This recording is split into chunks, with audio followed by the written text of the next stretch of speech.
presentation.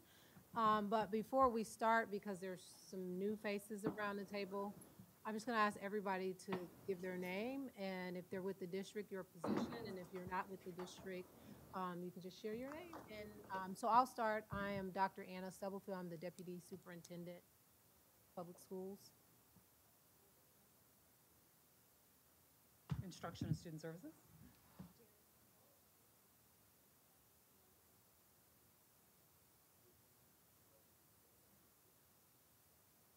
Mental health facilitator. Executive Director.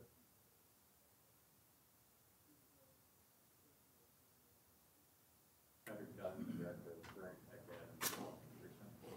Myron Graver, Principal of Free State High School. Pat Brungar, Principal of Lawrence High School. Board member. Parkin, Principal LMCMS. Clark Williams, Assistant Principal. Billy Witt, Principal, Alternative Learning Center, Adult Education.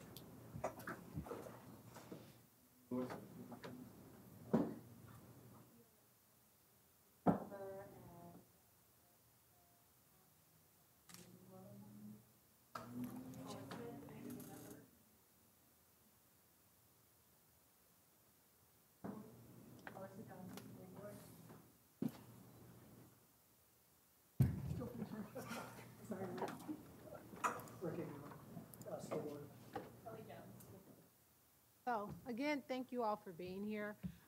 We do have a presentation put together to share, but a couple of things I just want to make sure that everyone at the table, at any point, you can stop us and ask questions. If it's something that we're going to cover later, either we'll just move it up or coming. So I just wanted to give everyone that freedom. And then for our district staff, audience members. Yeah, there's some invited people. You're all important. All right, introduce yourselves. I'm Lori Johns. I'm a community member. Linda Brandenberger, community member and a parent.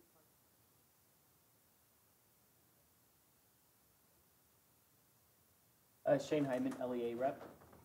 Amory Devin, Director of Human Resources. Barry, Executive Director of Student Operations. O'Neill, Director of Child and Family Services at Burt Nash Center and a parent.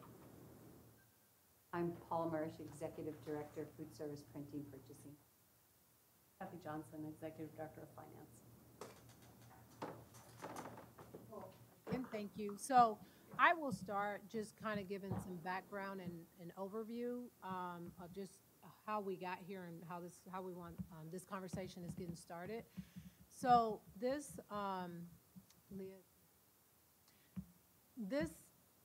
today what we're discussing align with the board goal from the previous year around providing the programming and support for our students in their academic, social, emotional, and behavior needs.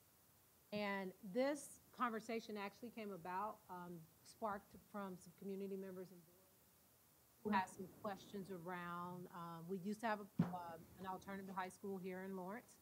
And so these questions are going to guide the information that's provided in this presentation. And we are going to start with a little history, what we have in place, and then we're going to definitely discuss like barriers and challenges. But at any time, if we're not covering something or you need clarification. So historically, the alternative school was opened in 1974, closed in 2005. And I'm not going to read the slide to you, but that's about how many staff members, it was 12 staff members, and that's how many students that it provided service to. There were lots of successes there. And for those of you who have been members of the Lawrence community, I think the year or so before it closed, Kathy or somebody else who was actually here can chime in. The first time that a bond was presented to open the second high school, there was a portion of model, the alternative school, and the bond failed because that portion was on there. So historically, that's just some context around what was happening in the community at the time. This is not blaming, shaming anyone. one, but those are just some facts that surrounded it. And then my understanding is when it did close, the staffing, funds that were allocated to it was split between the two high schools, and the hope at that time was that based off that staffing and the funding, that those students who needed some different types of support outside of our traditional school day, that would provide that support. And over the course of, since 2005, it's 13 years now, what that has looked like has evolved and changed. There were different principals at the time, there were different districts. So I can't speak to year by year, but it evolved to what it looked like initially and what it looks like now. I actually don't know the comparison, but we are hoping that as we talk about what we are doing, it will give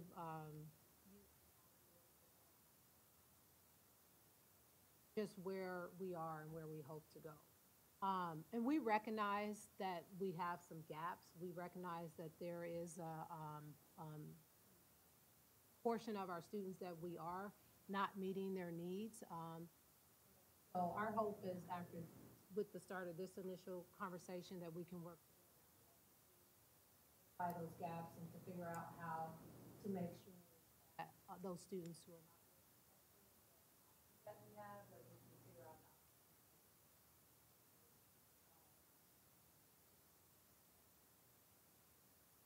There was a team of us that worked on sort of planning this work session so that we had the right information to generate. One of the places that we started was our tiered system of support. And as Anna mentioned, as we were reflecting on and reading about and thinking about the reasons for support after the closure of the alternative high school, one of the things that we heard and that we read was that at the time there was a need or a feeling that there was maybe the ability of students' needs to be met in the traditional high school. There needed to be things in place. So as we think about that, we were reflecting on our CA3T model of support and what it's intended to do, which is provide access to all of our students, or to as many of our students as possible. So we wanted to start there. The other thing that we talked about was just knowing what the research tells us about performance, student behavior, students academically. There's a lot of research to tell us what we can do on the front side to be preventative, active, to catch students where they're in a situation where they're found, versus on the back side, we're trying to help them get out of it. So we wanted to focus here, recognizing that this is a structure we have in place, but what it looks like in implementation with fidelity varies, and we're going to talk about that when we what our next steps are and what are some challenges and barriers that prevent all elements. So heard about that, but I wanted to make sure, and every single one of our schools has a general education interventions in place, right? Write about them, they talk about them. It's a transparent document that's available to anybody. And so when you're looking at those types of things, and in this case, you're looking at just an example, might need some additional support in organization or monitoring their behavior. The first column just describes what that support is that's available. The third column provides entrance criteria. So what is the exact data we're going to look at to connect this student to this support? And then there's another column here that's talking to us about what we're going to do to monitor it, and then how are they going to get out of that support so that they don't stay there forever. This is something later that we'll talk about in terms of the consistency of this school to school challenge, the implementation, also what the entrance and exit criteria. But when we reflect back on one of the questions that was asked to us, which is how do kids know, or how do parents know, or how do community members know what's available to them, this is one place for transparent. Like I'm just looking at these two principles. What's at Liberty Memorial Central can students access? We wanted to show you an example of that.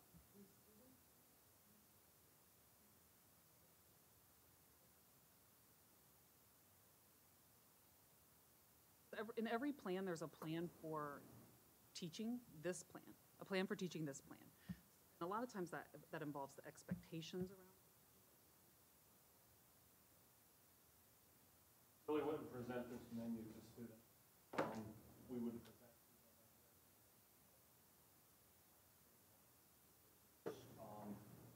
responsibilities are broke down, and what we're talking about is our Mustang manual. So just basic responsibilities of all students in areas of academics, social, that through lessons and advisory and in classroom, just through our blends together academics as well as behavioral expectations. Getting into those are tier 2 interventions there. That would really be a conversation with the kid.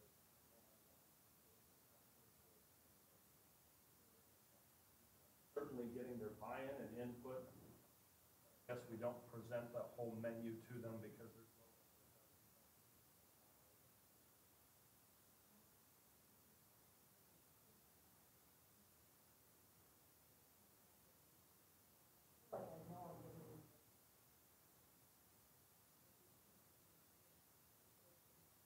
that they can present that to.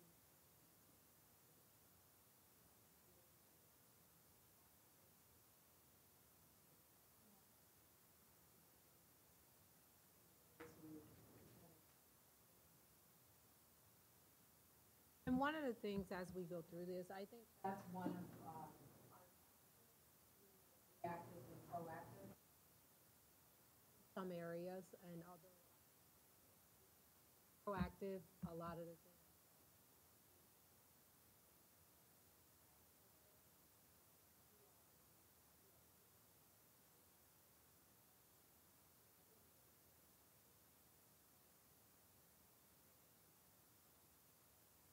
Because not just our students, the document is transparent.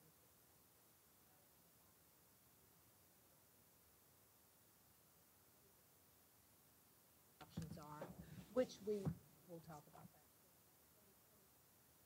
Process of collecting this. That's something that we discovered from school to school is very.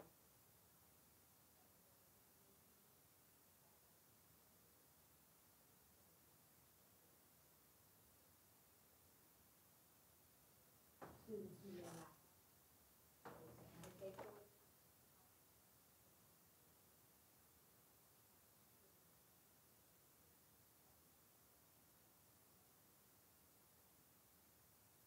Digging themselves in a hole because.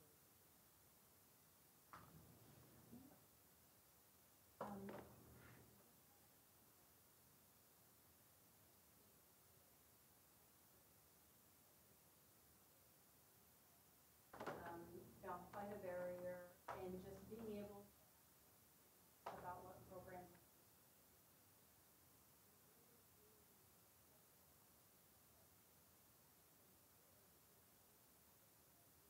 Programs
Yeah, actually, we can move,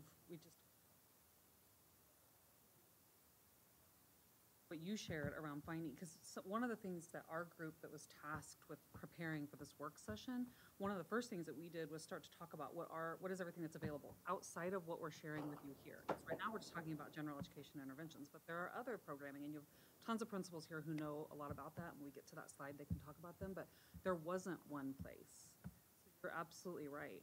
We put it all in one place. So now we have that, and we had a discussion about where should that be? Where should that be available? But we did gather all the information that was requested. Capacity in those programs, what is the current enrollment? So we do have it all in one place. It was a result of the questions that were asked of us, though, so I want to make sure. But when we're talking about at-risk identification, so to your other point, I just skipped ahead to this slide. This is, and I'm definitely going to lean on principals in the room who I know a lot more, but I'll speak broadly, and then but we have a couple different screeners. Academic is certainly one of them, but the SRSS, which is the first one listed there, the Student Risk Screening Scale, does do that measurement of social and emotional and behavioral. And it's been normed against really long ones. You know the long ones I'm talking about. Ask 800 questions. It's been normed against those, and it's still catching the same kids, if not more. So it broadens the net a little bit. But we do that 3 times a year, and then with the help of their CI3T teams and others, the principals are using that data to first look like whole school. Like, are we really doing everything we need to do in our entire school? Because if we have a whole bunch of kids who are falling into at risk, then that tells us something. And then they're looking at it by grade, maybe by class, those kinds of things.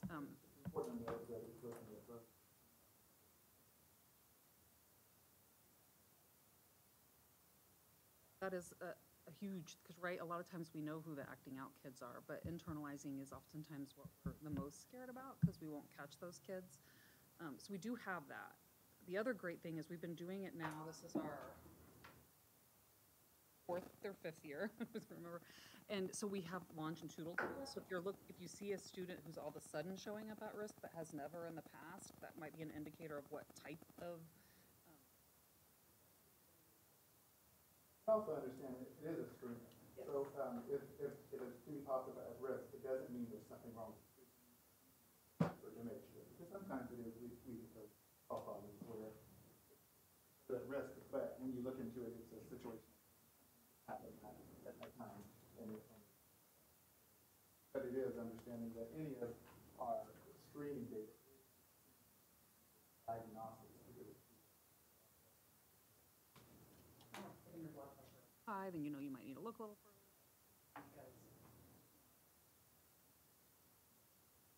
Same thing with AIMSweb. We do AIMSweb with all students K-5, some students 6-8, no students 9-12, I don't think. But that is a math and reading screener. We have formative and summative assessments, but I also wanted to address some of these things down here that I know that these principals will want to look at things like nurse visits, counselor visits, office discipline referrals, attendance, tardiness. Those are other indicators that the research tells us if you start seeing an increase, it might indicate to you that a student's coming up or has potential to be at risk. And if it's wraparound services, like when you're looking at that data, While they're we're putting them on the processing, spot. I will say, while they're processing that, I will say that one of the things that as we looked at this and as we had conversation with our principals, have things in place.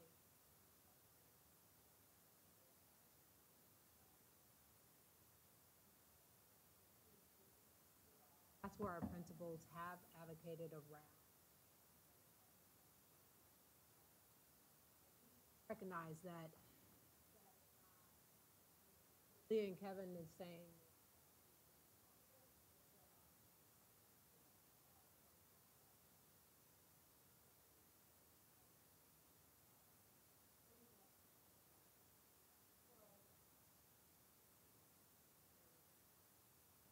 and then this is where the principals may recognize that middle school will get to see that intervention is that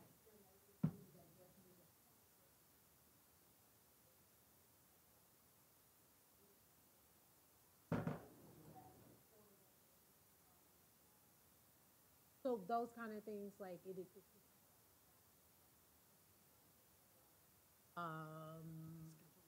scheduling is.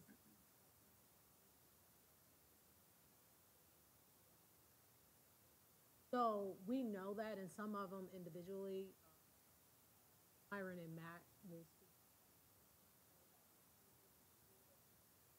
try to address.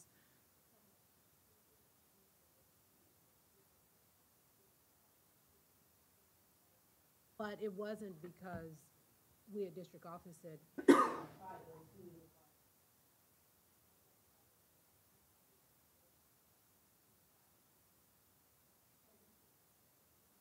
it doesn't look the same in Lawrence.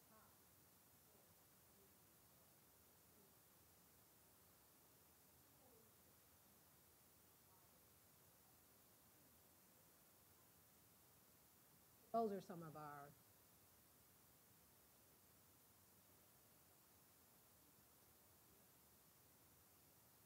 Purpose of the screening.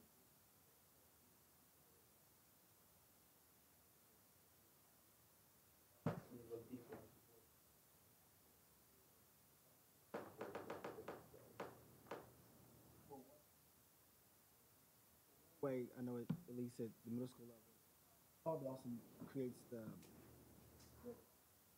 equity database where it's basically subgroup with different subgroup numbers, and it breaks down with attendance, ISS, OSS, all the things that kids are involved with. We meet with our PLCs every month. So getting in front of teachers, getting in front of your mental health team. So then just even drilling down to, okay, on this 6th grade team, you know you have 5 kids that, you know, have missed 10 days and they have had 3 suspensions. What do we have in place? What SSPs do we have in place? So that's on a monthly basis versus maybe just looking at that data at the end of the year. One kind of intervention we're trying to do to get in front of staff. So those documents are created. It's more so, you know, how is each building maybe using that information to communicate with teachers, with your committees and mental health teams that's already put in place, and then with parents. That's what we're trying to take and partner and collaborate.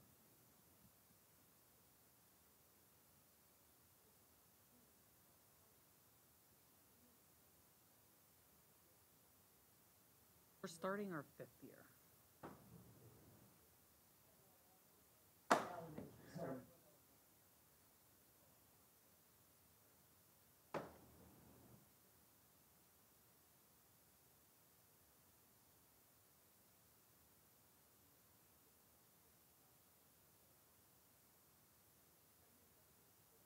And then like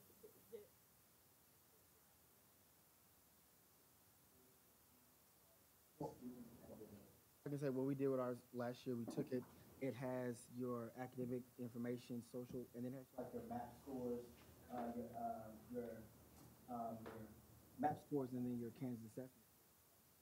So you can look at a kid that may have some behavioral trouble and say, man, but they're at grade level or above that. So you can tell, you know, what's impacting that student's success. From there, you take that information and say, well, how are we supporting or not supporting those kids? But oftentimes you see there's a correlation between the two.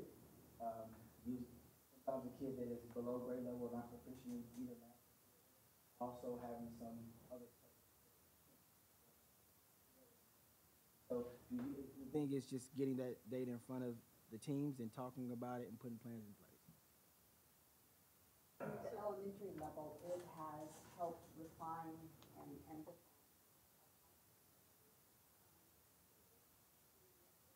it was rather haphazard. Needs help, or these children need help.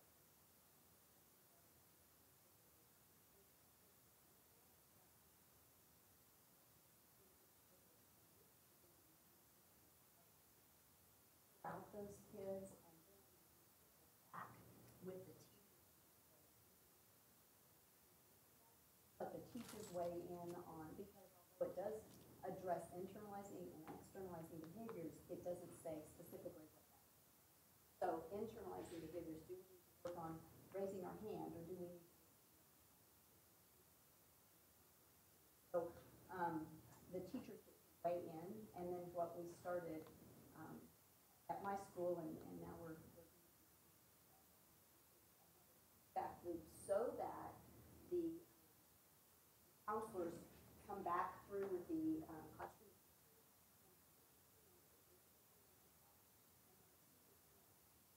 Sometimes if it is not, then we refine that down even further.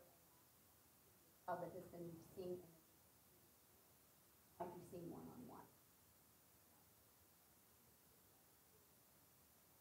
Parents are looped in prior. That's a thank you. As soon as the mental health team talks about it initially, conversations, as soon as and the teachers kind of say yes, and notes go home to the parents that let them know.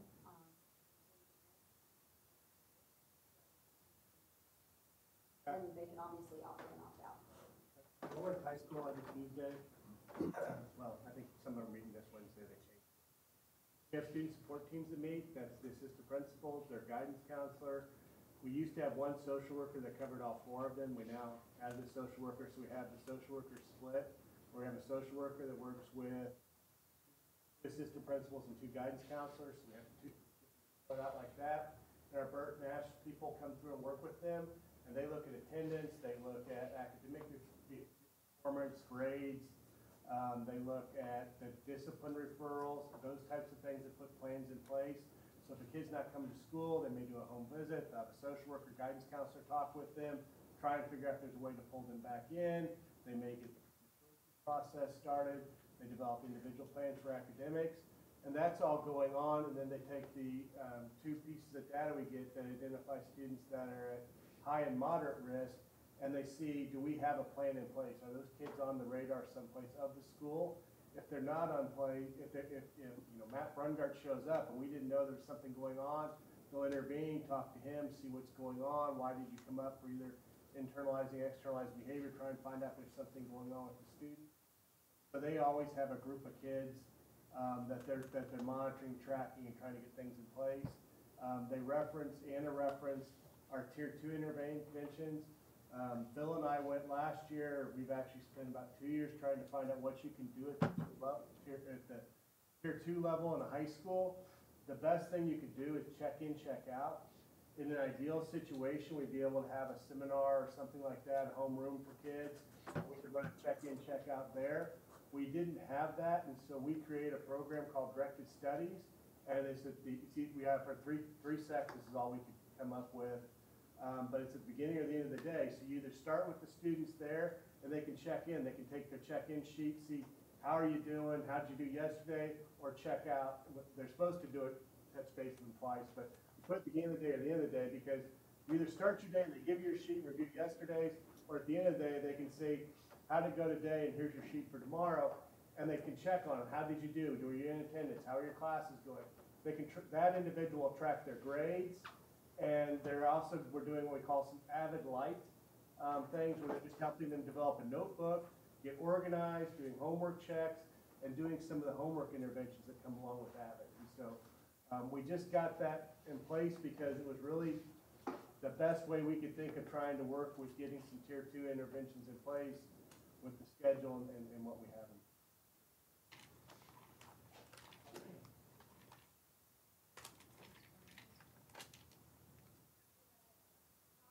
Get selected to be able to be in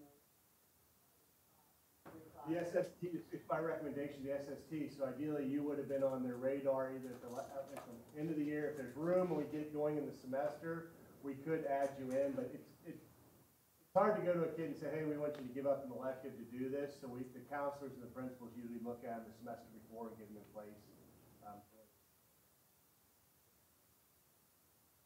I mean, not currently, but it's I mean,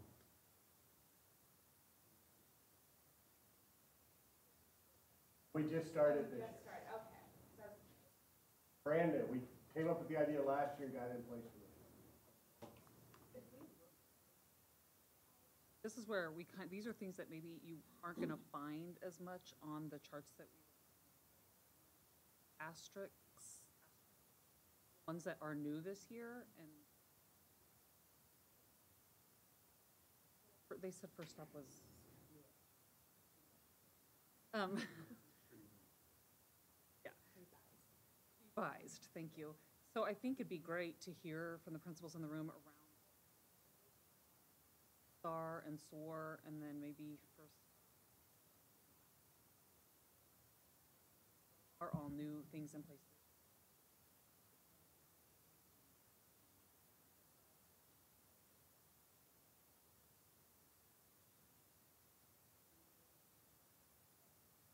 Reach came from the idea of starting to talk about changing the mindset of, in the shift of ISS. You know, when you say we're going to ISS, some kids look at that, you know, that has a negative connotation.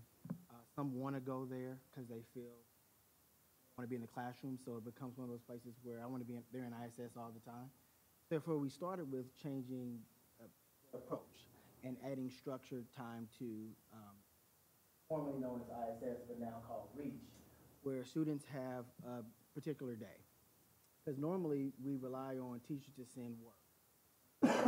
The kid is usually as busy as the teacher sends work. And so say they don't have an iPad, so then they don't get to do any work. And so therefore they become an issue or a problem within ISS. And so this year we put some things together where by the hours they have a structured program. That program includes built-in work time, where they are working on schoolwork. But even if teachers do not provide schoolwork, because say there's science and they're in the lab and they can't participate, then we have built-in assignments and practices that they can be working on, whether it's journaling, whether it's writing, whether it's math, whatnot, that they can do until they have work presented for them. Secondly, is built in with some restored justice practices, where we're having circles, where now we are talking with them about their decisions. So at the beginning of the day, it starts with a reflection kind of prompt and write about why are you in here in the first place. So it's a reflective piece. Then it's some work time on work, and then it's our advisory. So they do participate in whatever the advisory lesson is for today. So Tuesday and Thursdays, usually with some connect with kids, we're talking about social skills. We're talking about those things that oftentimes the kids that are in ISS struggle with. So they still participate with that. Then we go back to some work time, and we end our day with the restorative justice practices, where they're having these conversations about, so what am I going to do to not be in here the next day? And so this is where our student interventionist comes in play to support the teacher that's already in there working with the kids. And so we've put some clear-cut norms and expectations where there's no electronics. So these things that become distractions that we've learned from, whether it's the cell phone, whether it's the iPad, we remove that from the room. And so now what it's causing is the staff that is in there to really interact with kids, to engage with kids. It's not just come here and put your head down and talk with your friends. So that structured piece is really, we know, we haven't really had many kids in there before. Idea is to get teachers talking with kids in a free space to where a kid has a voice to say, Mr. Harrell always picks on me. He always messes with me, and I don't like him. And then say, well, you know, one thing that really kind of puts me on the defensive is that you come in on your cell phone, you come in late every day, and you immediately start talking. And so, and to have these unbiased people, whether it's the ISS person, in there having that conversation is another way that we try to, I won't say, get the kid to see another perspective and integrate them back into the classroom. That's the hardest part, is that when you have a kid that's consistently getting kicked out, they don't want to be in the class in the first place. You only have two teams. You can't switch them you can't keep switching them. And so where do they go? So that's kind of what we've put in place to add some structural support. Yes, ma'am. Yes, Central and I we're partnering schools this year, and so we're both doing it at our two schools. You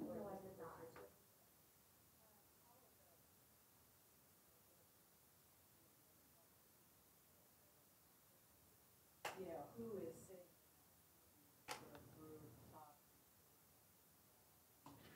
Well, the two people that are working is our student, our interventions positions that were just created.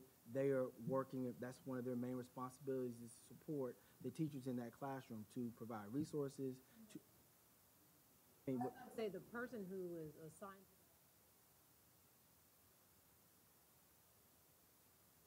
to that is not.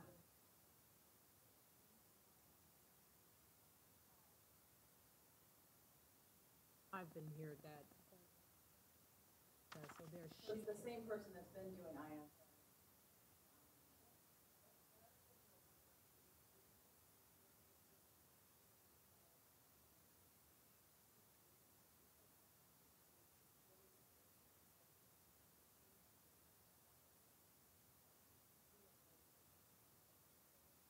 We are also using our intervention. Be there more than one time. Not just working with a student, but working with a team.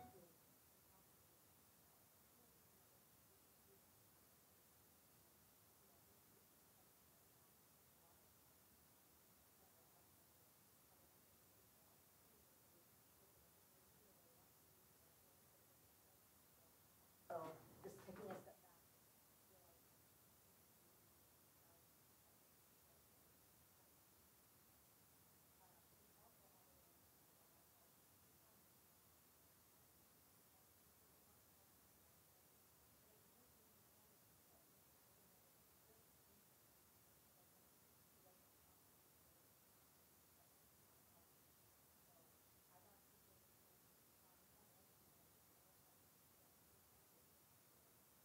They need to talk with them. They need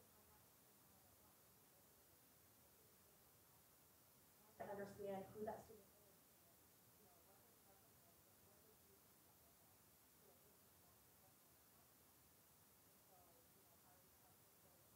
Stuff is helping with this as well, that if we're gonna have teachers.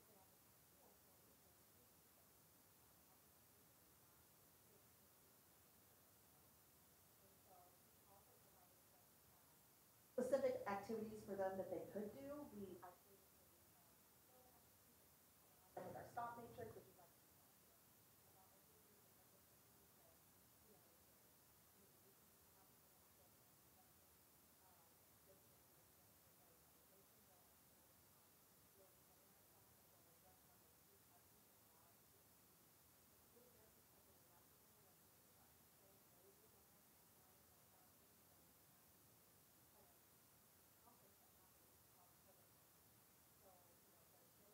the student can hear their perspective.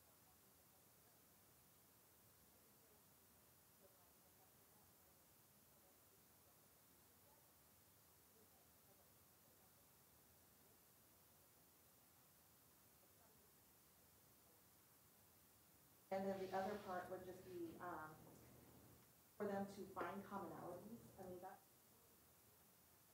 in the office, which office will know that.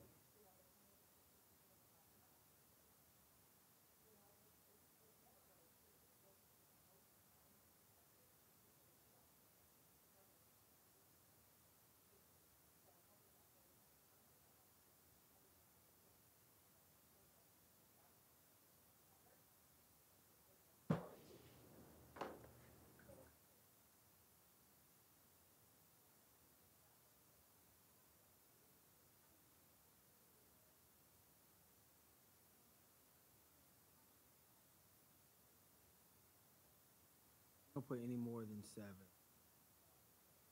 I'll tell you consistently with our data, I can count on one hand how many times I've had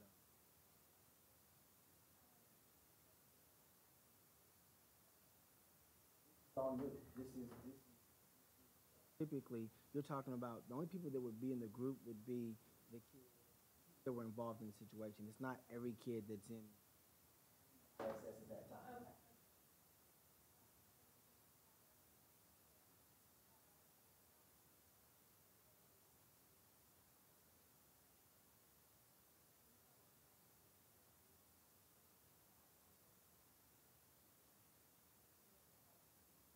So that she can know. So this program actually was requested.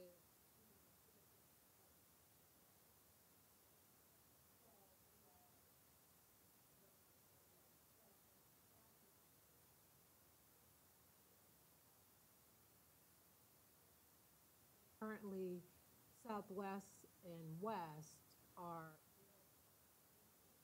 And Southwest pulling some pieces, I know.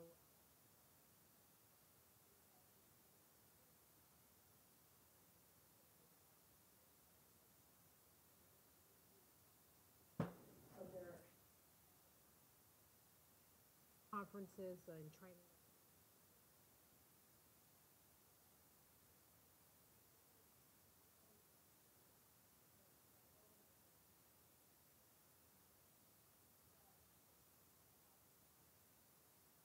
But did you have a question?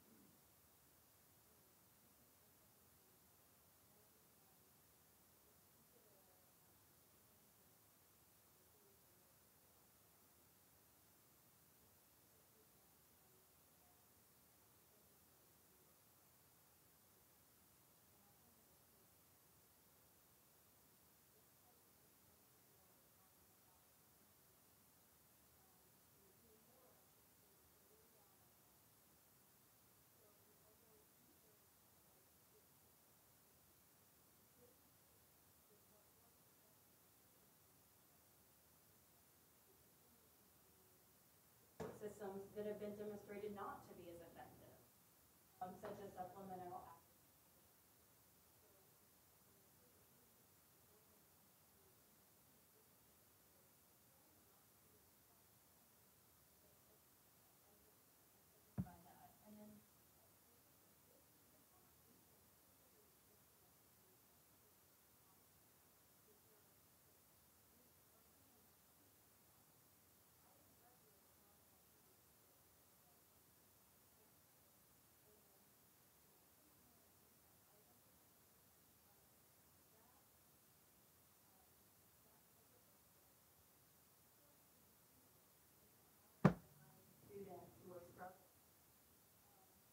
Who are so steeped in trauma that it's a way.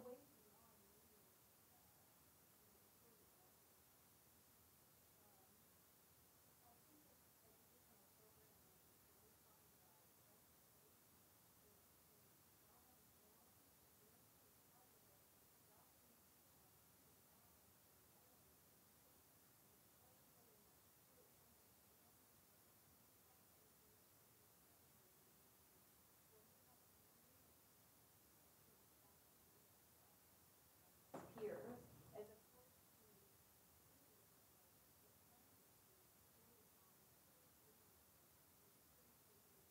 a lot of what we have in place now.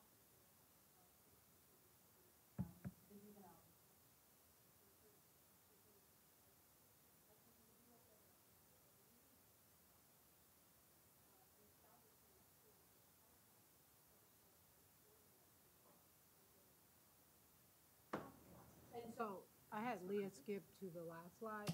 I don't think any individuals I talked to,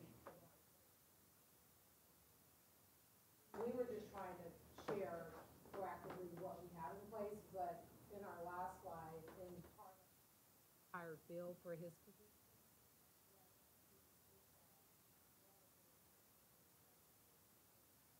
We're describing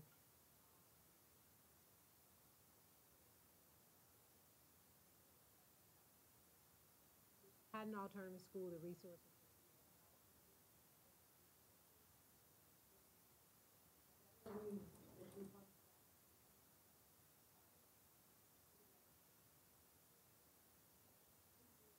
I probably looked at the same research.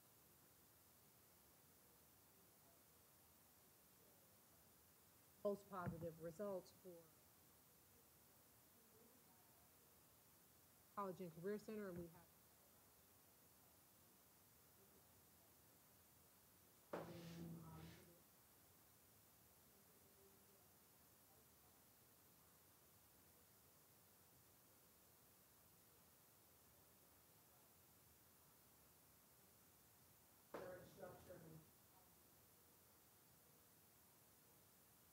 allocate resources for that exactly that we're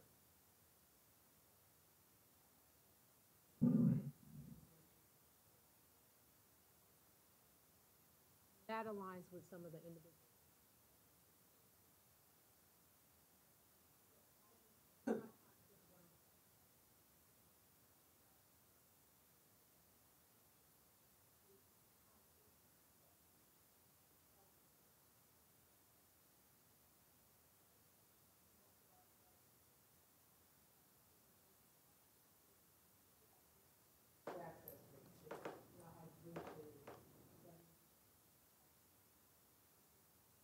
I mean, I applaud the principals for trying.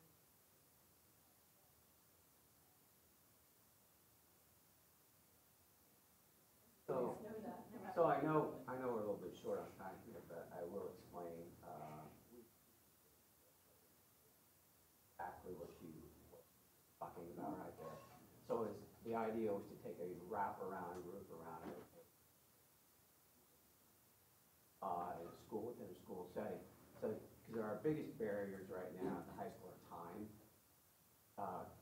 We couldn't figure out, every year this is my 4th year at Free State. My first year, we had 2 at-risk people who had all these SSP plans, but those were predetermined based on when kids came in as 9th graders.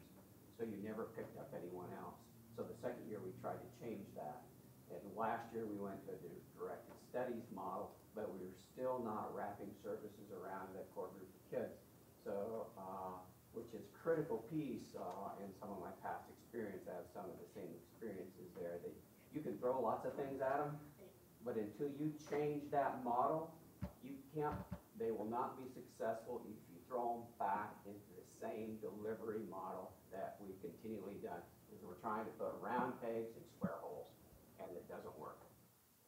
Have to change the model, and unfortunately, education has not. Everybody should fit in this box, take these same classes, march the same drummer. We've been doing that for 100 years, and it's got to change.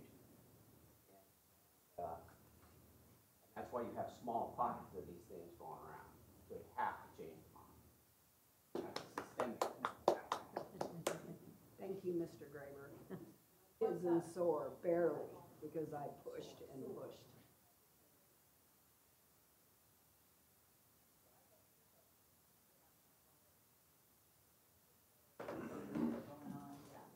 So when we were, when Kelly and Melissa and I were at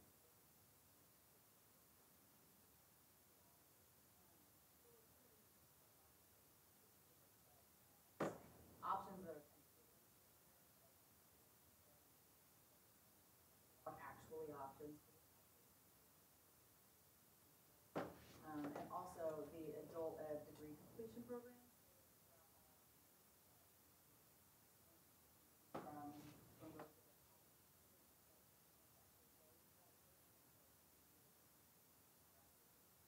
That really can leave kids a whole.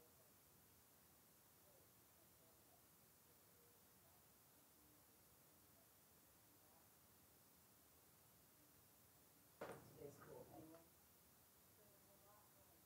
That is gonna.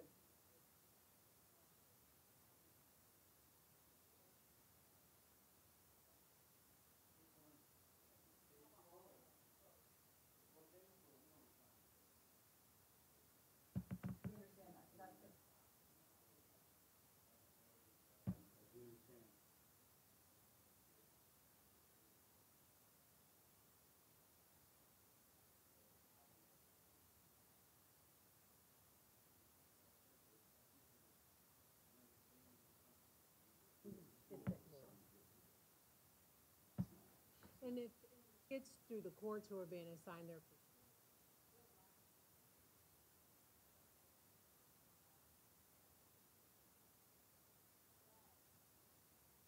How it sounds, we have to.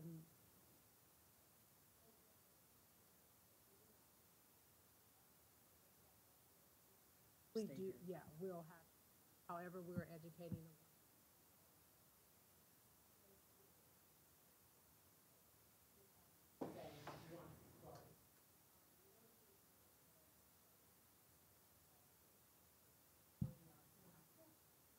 Which we acknowledge that there are gaps, we're gonna have to. So why do we not allow students to go into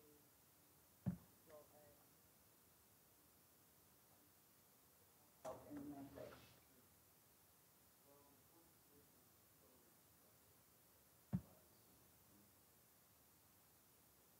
Rick can probably speak to this, but we began with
That's probably.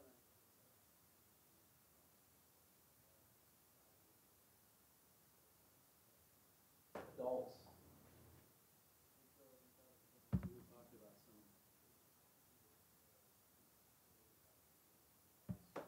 Give us some flex.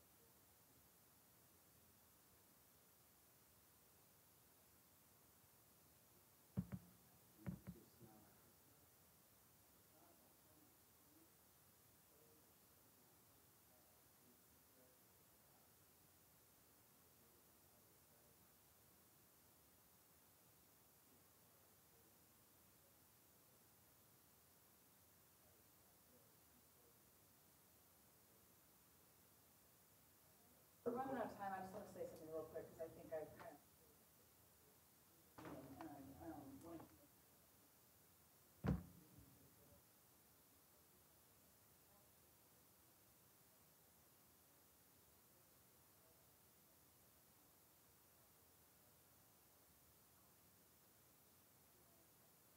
But I know that Anna and I talked about it, and Anthony and I talked about it. This group that's sort of not formed in our community can start to really work and to others that are really doing the work on the ground.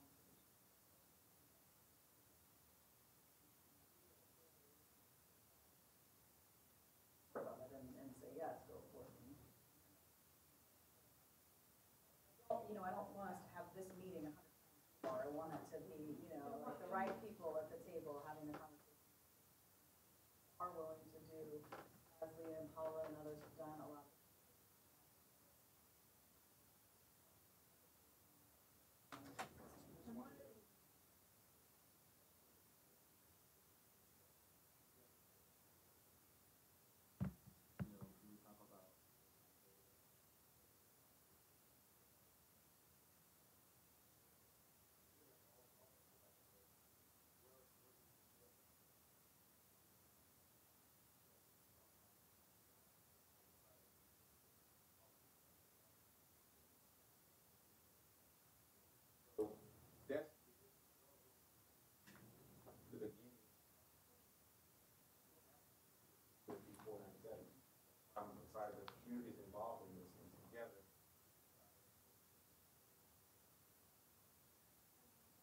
That we kind of preliminary about naturally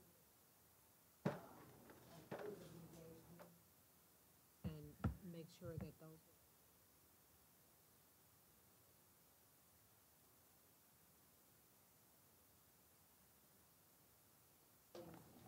Some of the same faces.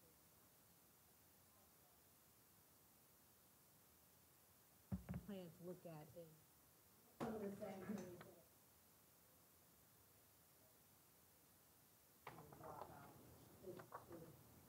Directly correlating with what they're asking.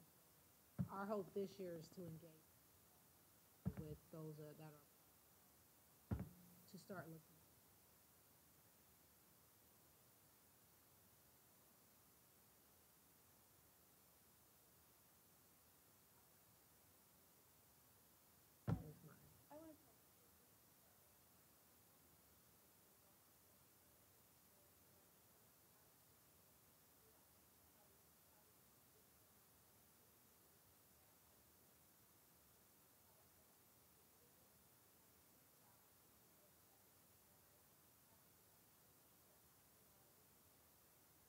How can we, the innovation.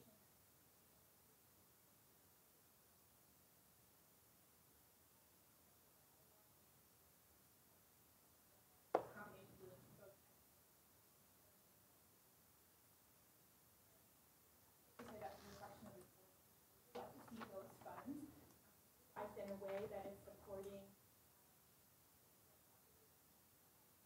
intervention that's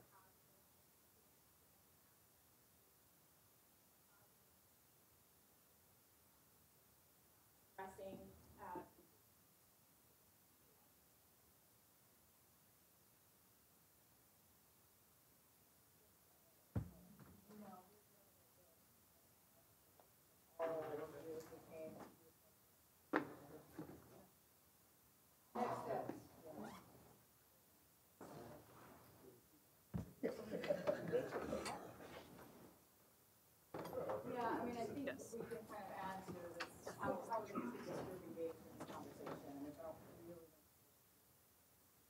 Really quickly, yeah, I can. So we did, I'm not going to go through them, but we identified some of the challenges and barriers, much of which already came up in this discussion. Nothing that would probably be too shocking to the group. And from that, some next steps. So we really wanted to identify gaps of implementation at the core. So when we talk about inconsistencies or happening at the school, so that comes to consistency in supports and programming. So our team talked about what our next step is to have that discussion. And it's something the middle and the high schools, to their credit, have been telling us, we want that consistency. We have it with our elementaries, but we haven't taken that next step with them. That's incumbent upon us to do. Refining entrance and exit criteria, providing more ways in which parents, staff, community members can access, and you can pass that around. Dr. Lewis thought it'd be nice if we printed it. And this is literally what's on paper, but it helps hold us all to a level of accountability in terms of what is accessible, right? I can see it, it's there, I can change that. Explore additional alternative programming and supports. We also, along with the partnership of our community, we have a lot of resources around the state of individual schools doing other innovative things as well. So we want to access what's out there and essentially open the box up and come out and really explore that. Ensure that options are accessible to all stakeholders so they know what they are. So I mentioned that we had created that document that our community is asking for. We also have, Kelly, what you were talking about. I think we probably should have a discussion about where we're going to put that so that it is accessible and people aren't wasting their time like you mentioned. But those are some immediate and some more long-term, and I think to what Anna. Yeah, and so we'll get a name.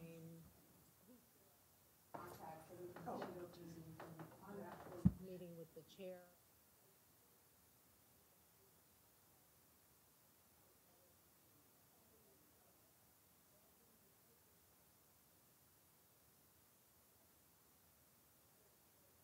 Some follow-up. Yes. Rick suggested that I mention, if you're looking at this document, it looks itty bitty, it would be blown up to a much larger version. Some of our schools have them. They used to have a grant.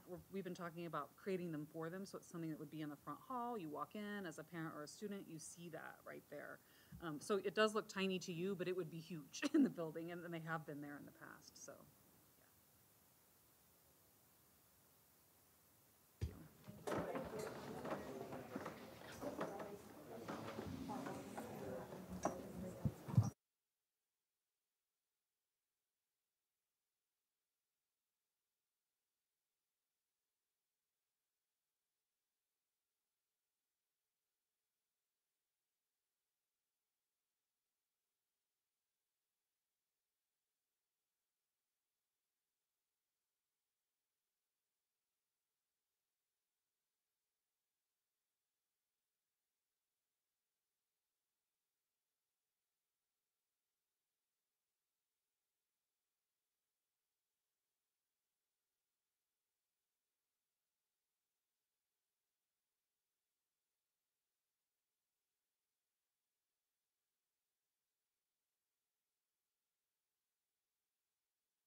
I'd like to call to order the board meeting for August 27th, 2008.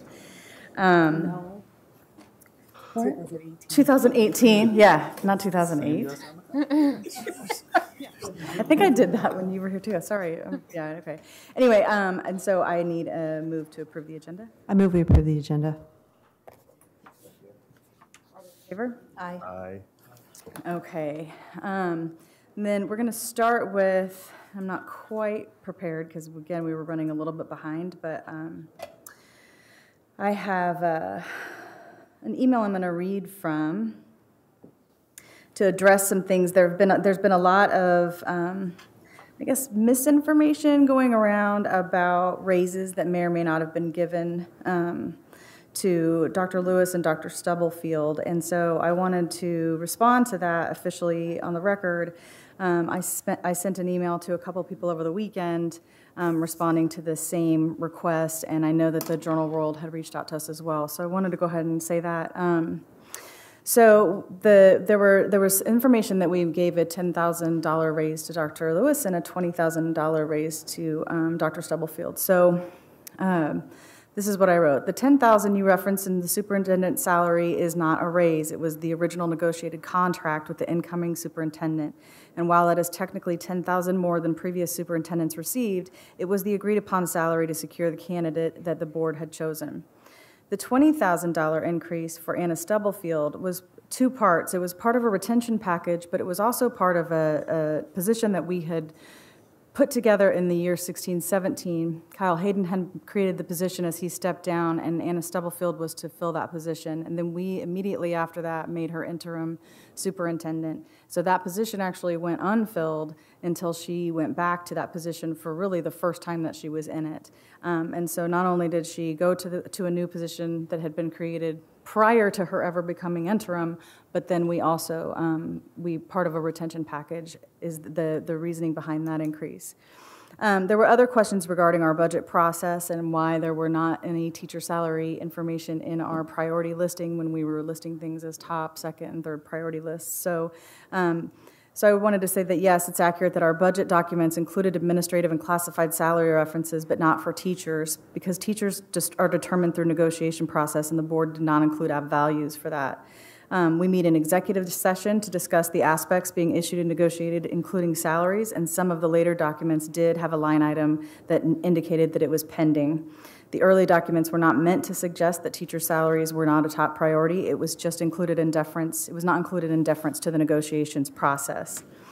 I also want to say that while I understand surrounding districts are offering larger increases this year, we offered a 6.1 increase last year, which was more than our surrounding districts. This is not to say that we don't wish that we could offer increases of that size every year or larger, because we do.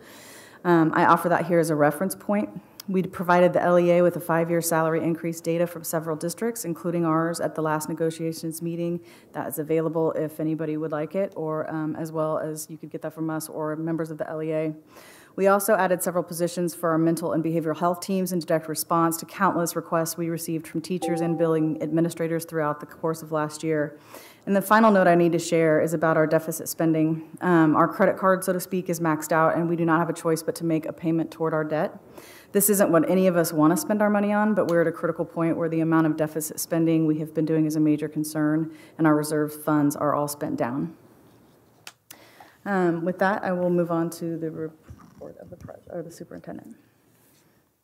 Thank you. We've just completed our first full week of school for all of our students. There's been a lot of positive student connections, and what we've asked our teachers to do to spend this time initially getting to know their students, getting to know their students, get to know what makes our students tick, get to know what ticks our students off, as they continue to build relationships with our students, because, as I mentioned at the convocation, it's important for teachers to build relationships so that now they can make their lessons relate to our students' lives. So I've been witnessing some very engaging activities where teachers have been getting to know our students and building those relationships. So thank you to all of our teachers. There's a negotiation session scheduled for 5 p.m. on Wednesday. I want to send a kudos to our nutrition and wellness department, but most importantly, we had 5 local farms on last week. We received 4,300 pounds of watermelon, cantaloupe, tomatoes, cucumbers, peppers, snack peppers, and some apples from these 5 local farms. And our school salad bars have been very colorful as a result of this, with lots of fresh and healthy choices. Our Nutrition and Wellness Department is also providing the evening meal for our partners over at the Boys and Girls Club Teen Center, and they will continue to do this until they're able to hire a manager or a cook. I have several invitations for our board members. First of all, make sure you please stop by our all-staff mixer from 4:30 to 6:30 this Thursday at the Lawrence Beer Company, if your schedule permits. Also, a reminder, the Chamber Taste of Lawrence, which is a salute to education mixer, will be from 4 to 7 on September the 6th. Please notify Elise if you would like tickets to this event. Also, our foundation, Daryl Monroe, who's a 1990 Lawrence High School graduate and current New York Yankees scout, will be the keynote speaker at our 17th annual Lawrence School Foundation Community Education Breakfast. And that will take place on Friday, September the 7th, from 7:30 a.m. to 9 a.m. across the street at the Doubletree Hotel. We will also highlight some of our students' talents and some of their many accomplishments at this event. You may contact the foundation at 330-1941 about tickets. And you all should have received from the foundation an invitation for the meet and greet. That's a private meet and greet with Mr. Monroe on September the 6th from 5:30 to 7 at the Eldridge. Our Boys and Girls Club ribbon cutting at the Dunn and Beverly Gardner Center for Great Futures will be held from 4 to 6 p.m. on September the 6th. Yeah, a lot going on that day. So congratulations to our Boys and Girls Club for their successful Over the Edge fundraiser this weekend. Dr. Anna Stubblefield in the back, also Darcy and Mr. Phillip over at Sunset. They went over the edge, and Mr. Billy Mills, Dr. Keith Jones went over the edge. They rappelled off of the 888 Lofts building downtown on Saturday. And so thank you guys so much for participating in that. I was unable to do it for fear of heights. I see you guys had an amazing time, but I was cheering you on in spirit. I would also like to remind the public that all of our schools and district offices will be closed this Monday for, not this Monday. Yeah, it is this Monday, isn't it? Wow. This Monday for Labor Day. Thank you. Okay, great. Do we have any patron commentary? Okay. So that moves us to board commentary. I do have some, but somebody else can go first if they want. No, go ahead. All right. Okay, so I wanted to share with the board what I've been up to in my role as President-elect of KASB. The first thing was that on August 16th through the 18th, I had the honor to go to Chicago for the National School Board Association Summer Leadership Seminar, and heard a lot of really great information. They had great sessions. A couple of things I wanted to share. The NSBA has a new safety guide, and I emailed that to Dr. Lewis. I don't remember if it got shared with the board yet, but I know I sent it to Jessica as well. I'm hoping that that's something that'll get shared with the board. I think it's really valuable because it's written for board members, and it kind of goes over a lot of really great information in an understandable way. In conjunction with their session on their new safety guide, they invited one of the members of the Federal Commission on School Safety, which is this group that was formed by the Department of Education after this shooting in Parkland last year, has the representative from USDOE, somebody from Homeland Security, and a couple of other, I forget who the other two commissioners are, but General Zais is a staff member with USDOE, and he was at the session. Members from all of the regions of the United States that are part of NSBA gave him official feedback during that session, listening session. What I wanted to share with board members is that there is an email address, and if you would individually, or if the district would like to submit feedback to them on school safety issues, the email address is safety@ed.gov. And I sent something individually, got a confirmation back that they received it. I think it's really important to speak up on this because some of the themes that General Zais said that they are looking at as part of their listening tour, he said that they've heard a lot about breaking down silos between agencies, including schools, mental health providers, and public safety agencies. They've heard a lot about the importance of SROs and how they make a difference, but also heard from people about the desperate need for mental health resources in communities. And then the third thing, and this is one I think that they could use some feedback on, is that the commission is questioning what has changed in our society to produce mass violence. And he mentioned things like violent video games and that sort of thing, but I think we could all provide them some further insight into what factors we think might be driving an increase in gun violence in our schools and our communities.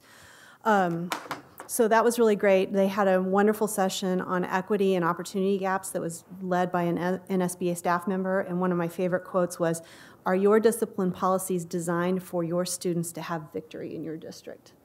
It was a really powerful session. And then another favorite, Dr. Tim Hodges, who is the Gallup Director of Research, did a session on school climate and data they've collected on school climate, and he talked about how positive school climate is an equity strategy for districts. And I thought that was another really good insight, and he gave a great talk. There was one other thing I wanted to share about his notes, and I forgot to put it in my notes. I am not going to remember what it is now. Oh, well. In any event, it was a great conference. The KASB had their quarterly board meeting this past Saturday, so I was in Topeka. I couldn't go to the Over the Edge event, unfortunately, because I was in Topeka for the board meeting. We got an update from advocacy staff on the results of the primary elections earlier this month. It was a long report. The short version of it is it wasn't really great for a positive public schools agenda. So that's something that we need to be mindful of and advocating with people to pay attention to what candidates are saying about whether or not they support public schools and support funding for public schools. They also gave an update. Mark Tallman, who's the Director of Advocacy, gave an update on the Gannon case and the fact that what they're telling the legislature to do is to go back and look at the inflation factor, which we've heard about from Kathy Johnson. A couple of things that are upcoming. They are going to be doing fall regional meetings, and I gave everybody a photocopy of the invitation. You may have gotten this in the mail, but one of the meetings is actually taking place here in this room in Lawrence on October 1st. They're going to have, it starts at 5, well, they have dinner, but if you want to come at 5:30, that's when the programming starts, from 5:30 to 8 p.m. on that Monday evening. They're going to do an advocacy update, so you'll be able to hear a lot of the things that they're saying going into the legislative session. But I think the thing that will be more powerful is that they are planning to focus on school safety conversations, and they said they're going to break the groups that are there up into small groups so you can talk with each other and with board members and staff from other districts that are in attendance from our region, and have conversations about school safety. And I'm hoping that as a district we could potentially invite some of our community partners to come and listen to those conversations. So people from the police department, people from LMH and Burt Nash, I think it would be really great for them to hear school board and school leader member perspectives on school safety. And the last plug I will give for upcoming events, annual convention for KASB this year is Friday, November 30th through Sunday, December 3rd. It's going to be in Overland Park this year.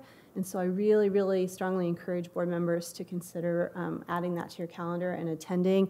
They are adding a new piece of programming this year. On Friday, they're going to have, in addition to kind of a add-on to the new board member training they did last year for new board members, they're also going to do a series of equity programming on that Friday. And that's the first time that KASB will have added that to convention as a strand of the convention, and I'm really excited about that. It's something that we've been talking about, bringing both from districts' perspectives, but also from the National School Board Association. They've made equity a major component of their discussions over the last year, and so we're trying to carry that into our State School Board Association. So if you can come, that'd be really great. Thank you. If you're interested in coming, let Elise know, and then she can register all of us.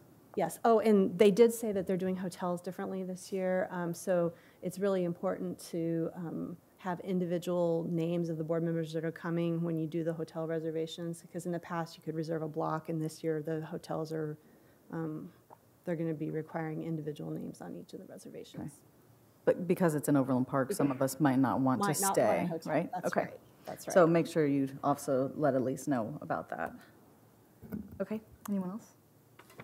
I just want to say, I went to open house as a parent, total parent hat on, but I couldn't say that I was really impressed with the enthusiasm of the teachers there, and I don't know if it was the speeches from convocation, but, you know, I did not want to go to open house because I was already at school, but I was dragging my feet in there, and I went and just to see the positivity of the teachers, and, you know, it was genuine. It wasn't like, oh, I have to put on my happy face. It was really impressive, and I was really excited for my kids and the teachers that they will encounter every day. So kudos to those teachers at those schools at LHS. So. Scared me for a minute. I thought you said you were not impressed. No, I was very impressed. I was excited. I was like, oh, I want to be in their class. So, Anybody else? Okay. All right, then we are moving on to our report, which is we are going to have 2 presentations on 2 different board management systems. So are these both online? GR, I'm going to kind of let you introduce this. Do you mind? Perfect. It's all you. I don't know who's first. Board docs. Okay. Board docs. My information. So board docs is first. So board docs and board pack. I'll let them introduce themselves. Cheryl? Good job, GR. I got nothing. I don't. Come on, give me a break. No, this is a person. Oh. So Cheryl, can you hear me? Cheryl. Oh, there we go. I hear Cheryl. Yes. Is that you, Hello? is that you, Is that Cheryl? Cheryl? Cheryl, can you hear us? can you hear me now?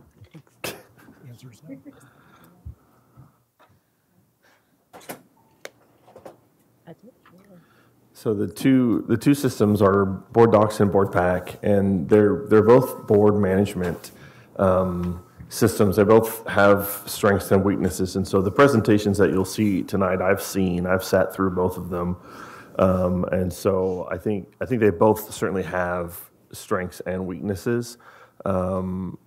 Board Docs was specifically designed for school boards. Board Pack is more generic, and so you'll probably pick that up as you go. Yeah, I think we'll go from there. I don't know. Yeah, that's about all I can think of at the moment, other than the information that you all dutifully read since the last meeting. I read it. It came in a nice package, so definitely. It's very nice. Of color and everything. Yeah. That's just because I was living downtown in a hotel. Thought we'd have you do all of them from now on.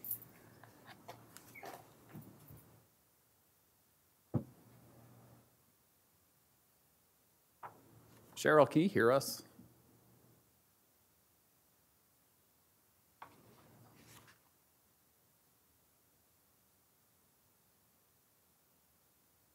Of course.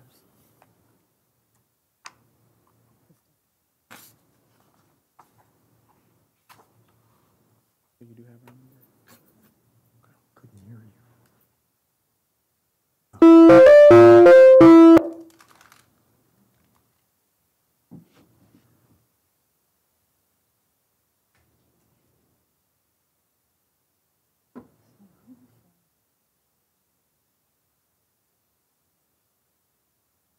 Send in the invitation.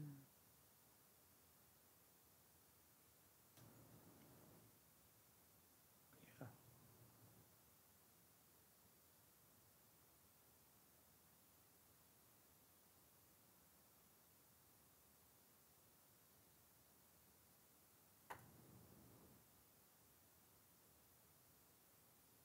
Doesn't look like it's just us.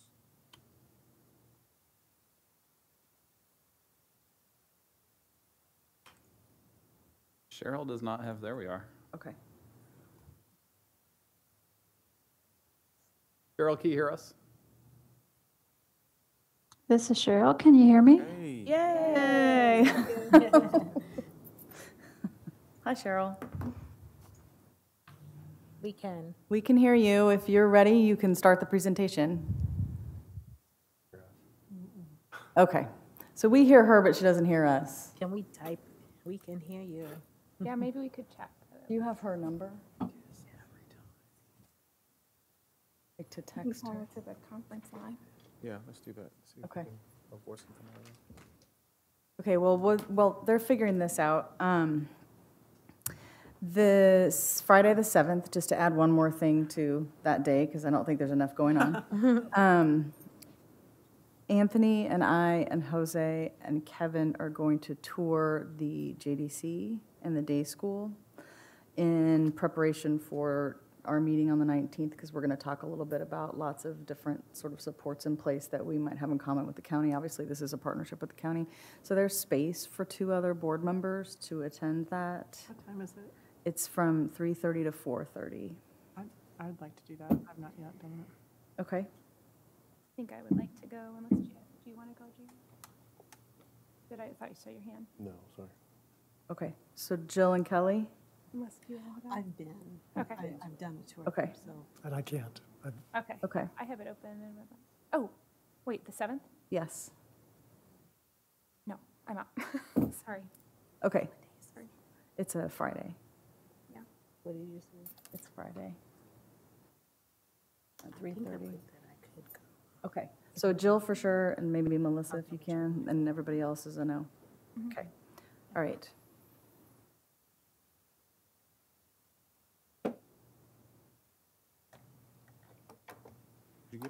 GR, while they're troubleshooting, can I share what I emailed to you? Oh, perfect. Sure. Just as a point of consideration. So there's a third company that GR took a look at going into this. Asked for some information, didn't get information back from them. But when I was at NSBA last week, had some conversations with board members from some districts who've used multiple of these different systems, and their favorite one was this other system. So I figured out a way to get a response from their CEO, and I forwarded that to GR. So if after tonight board members are interested in looking at doing this, that third option, I was at least intrigued by the feedback that I got from talking to people who have used several of these systems before and kind of comparing, contrasting in the other systems. So do you have a sense for what made this other system superior in their view? They said they thought that it was more intuitive to use, that the user interface was more intuitive and easier for board members and for members of the public to use. I have not seen it in action. So that's, it's a system that was designed actually by programmers that work for the Nebraska School Boards Association. So it's also a school board specific solution. I wanted to share that because based on the conversation I had, I'm like, oh, okay. It would be maybe good to at least look at it as another option before we make a decision. Do we know why they didn't send the information upon request? I don't know.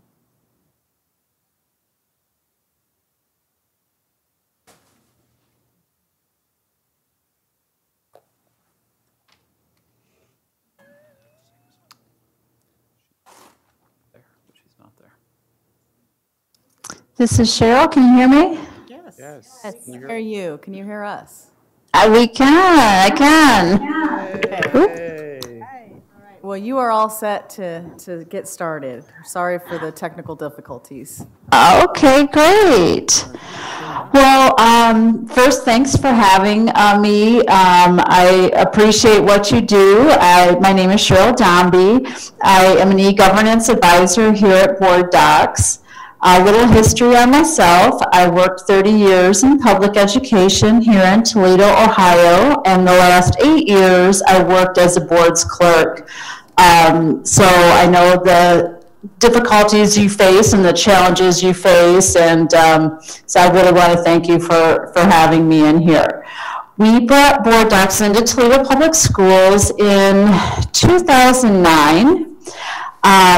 It was just really changed the way we did business, and I like to say I love board docs so much that I came to work for board docs. So I first want to show you a couple of districts in Kansas that use board docs.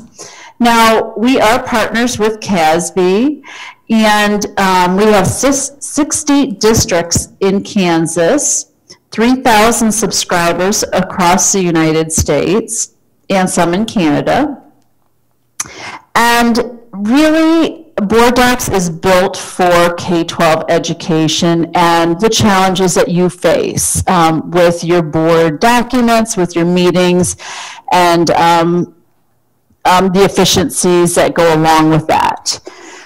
So here is Blue Valley Schools. They use board docs. This is their feature page here. You can put your board goals here, any documents you want to share with your community, any upcoming meetings.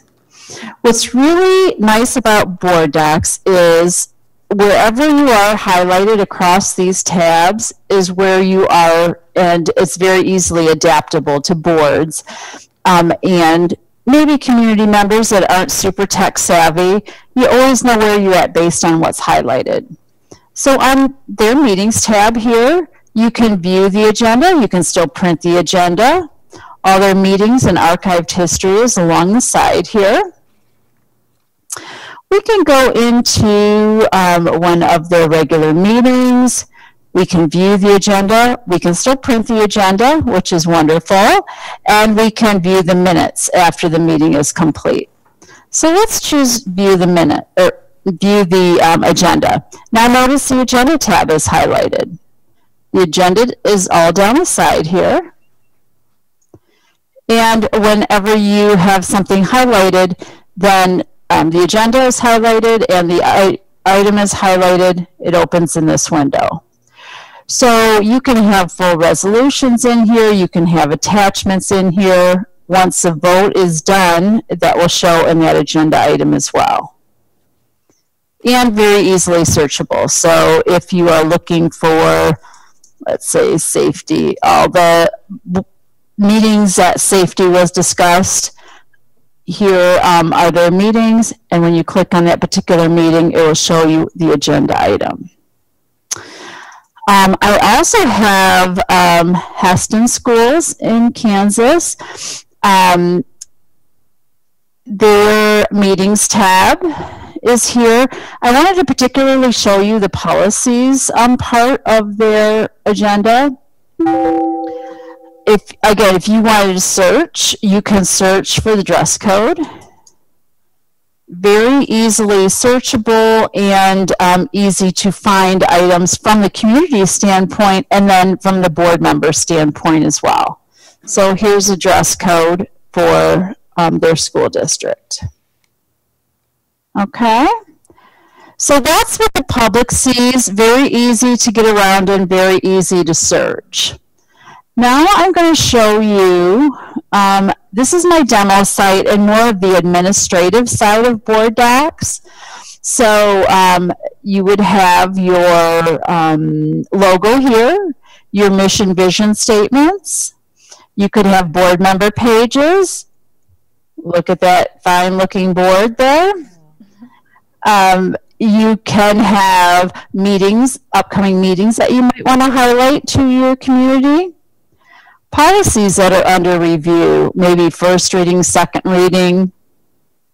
Any policies, of course, safety and security is at the top of everybody's minds. You can highlight those on your feature page, so when your community comes in here, they know what kind of policies you're looking at and revising, or making sure you're compliant. Documents here, so superintendent's newsletters, Friday notes, events that might be upcoming, and then you could have your board's goals in here as well. So this feature, anytime your board's goal is discussed in a meeting, you can tag that and you can show reporting on that particular goal.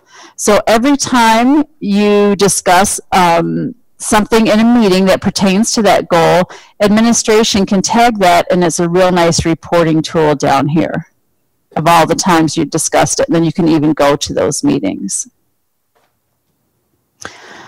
If it was an action item, and what was the result of that particular item would be in here as well.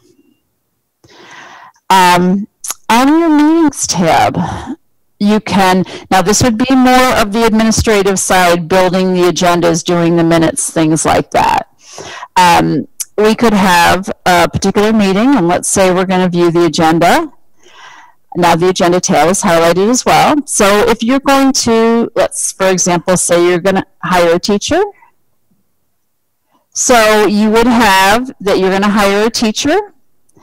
But for the administrative level, you might want to attach a background check or a salary schedule or something like that. So there's different content levels on agenda items. And this is where you would attach the goals. You can use these different categories on each agenda item, but you don't have to. If there's a financial impact or a dollar amount or a budget source that you would like to see, that's all something that you can add to agenda items. Let's go into the policies here now. So in the policies tab, you can have several different policy manuals. So you can have a staff handbook, a student handbook, board policies, easily searchable. In each item here, and this is again the administrative side, this is how easy it is to go in and edit any kind of policy that you have out there. You can make the status of policies active, retired, draft, first reading, second reading. Very easy in here to change and to move from creation to retirement all in one place. So you create and then have those retired policies to go back and review in case you need to. So date that it was adopted, you can put in here. You can put when it was last revised, when it needs to be reviewed again. So this is all a nice life cycle of a policy and a good way to manage that. You can also in here have any legal references you want. You can track changes in here. So in your policies tab, you'll have active, draft, and retired. So in your draft policies, let's go into one here. When you are working as an administrative team or as the board's policy committee on a draft policy, you can go in here and track changes. And when you waver over, it will show you who, revised the item or who's taking things out. You can work in here as a team and then accept your changes or reject them, and then moved from draft to first reading for your community, second reading, or if you want it to be under legal review, any of those items you can change right in here. Any questions on that? No, thank you. No? Okay. You can also, although you can put your policies in here, you can also attach files as well. So if you had some kind of, attachments or PDFs or presentations, you can attach those to agenda items and actually on policies as well. In your library, you can have your traditional goals like we discussed. Another nice thing that districts do is, for example, if they want to have a category, and what I call these is file drawers. So if you want a file drawer for all the contracts that you approve as a board, you can tag those, and then you have a file drawer of all the bids and contracts that have come before you for the year. Legislative tracking, if you had something, a particular goal, not a goal, I'm sorry, a particular grant or any legislative changes that you might be approving as a board, you can tag that. Another way is the superintendent's evaluation. Now, these can be public or private goals, and you can work on here, and again, it's a nice reporting tool to kind of set a perimeter of things you're going to do and then report out on those. Let's see. On each agenda item, you can, as a personal note and based on your sign-on, take notes and annotations on agenda items.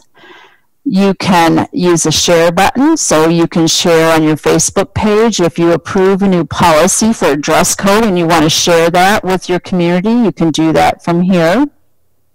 Tweet it out or email things, and it will send this URL. When people click on that, it will go right into your board doc site with all your information in here. You can add video if you video your meetings. We also have, so that is one board, but we also have additional committees. And these committees can be internal and private. So if the superintendent wants to have his cabinet meetings in here, or if you want to have safety committee, you define who sees these committees and who's a part of these. And again, they can be public or private. One way people use this is a policy review. So if there are meetings that they would like to review different policies and they want to have like a clean version, and then they want to track their changes, and they might even want to send it through a workflow for, if it's, say it's a curriculum policy, and they want the curriculum director to sign off on that, they can send items through workflow, and then that will, at the bottom, track those sign-offs. And this is what it would look like. So the workflow on the items would show who was in those trees, and you would create the approval trees. So if you had an HR item, those people might be different in the workflow tree than your curriculum people. You would select your tree, and then it will show the sign-off and who submitted those on each item. So that's a really nice accountability piece to make sure that people are reviewing things and approving things in an appropriate manner.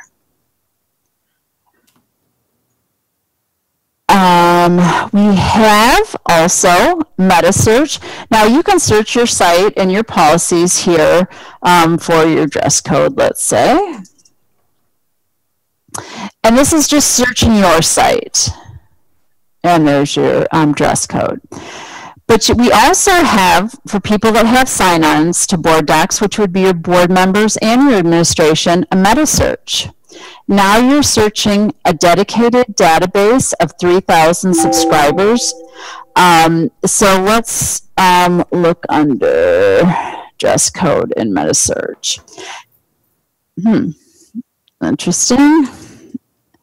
If you're searching under safety, you're searching our 3,000 subscribers here, and you can, a lot of districts use this to search items that they're buying. So if they're buying a math software, for example, let's see here. If you're searching a math software, if you're buying Chromebooks, you can search board docs and see if anybody else is buying that particular item, and also check to see if, you know, it's in compliance with what you're buying. So if they're charging you $200 a student for a Chromebook, you know, you can see and compare with other districts in here. Any questions so far? Well, I would just say during the demo, the Metasearch actually does work. I've seen it. It's actually really cool. I figured at some point it must work. Yeah, it does. It does actually. So like for IXL, for example, so like that's a math software.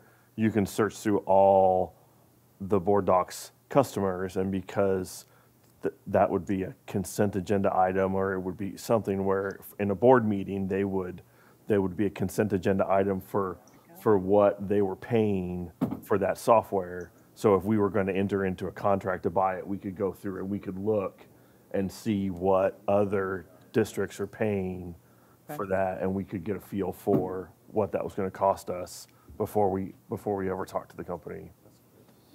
Okay. I have kind of a simple question. Who typically has administrative permissions within the software? So who's operating it? Is that typically the board clerk? Typically the person that does your agendas, creates your agendas. There's one super publisher, and that's like the person that usually the board's clerk. But I'm going to show you the back end here. In board docs, one person can create the people in board docs, so your board members and things like that. That person's a super publisher. But then, you know, you decide who you want to see the different content levels, and if a board member leaves, you can take that out. Also, there's a voting board. So you manage your own people, and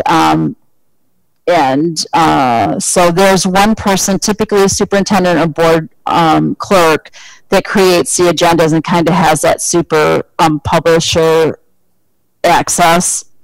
And then everybody else after that is kind of pulled in and created.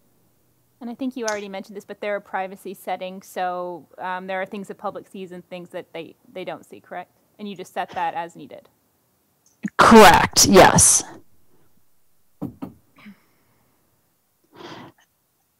There's also times when after a meeting goes active, if there's any changes that, you know, the executive level or the administrative level can get notifications. So if an agenda item is changed or something like that, public release to meetings, you can do it 1 day before the meeting, 2 days before the meeting, whatever, you know, you decide as a district. Here's where you do your approval trees, so you build your approvals and then pull people over. So it's really a great way for you know, your district to manage all your information, you know, and who has access to each level. So even in like the one example I was showing you here, so if you are hiring a teacher, Jason Smith, 3rd grade, you decide as a district who has these different content levels. And so executive content strictly would be, you know, superintendent, board, and in some districts you have legal counsel in there. So if you do go into executive session and the information is, you know, private legal opinions, you could put that in there, and as a board you could still see that. So 3 years from now when you go back and search, all the information is still here in one place. It also shows a date of anybody that modified that item and who did that. So again, it's a nice recording tool and auditing tool for you as a district. After meetings were over, I would always put like the treasurer's certificate or the appropriation measure and the certified minutes. I would scan those signed documents in here after, you know, at the bottom of this meeting. So if people wanted to go in and search, those items were in here as well.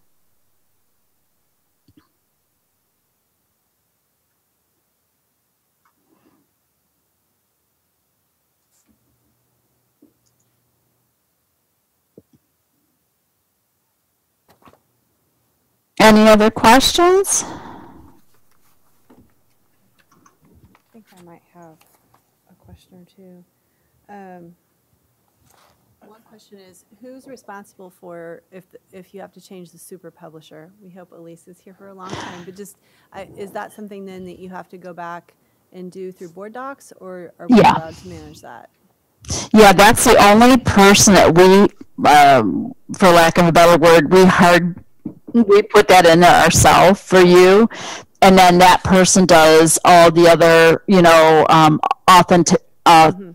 approvals or authorizations for your site.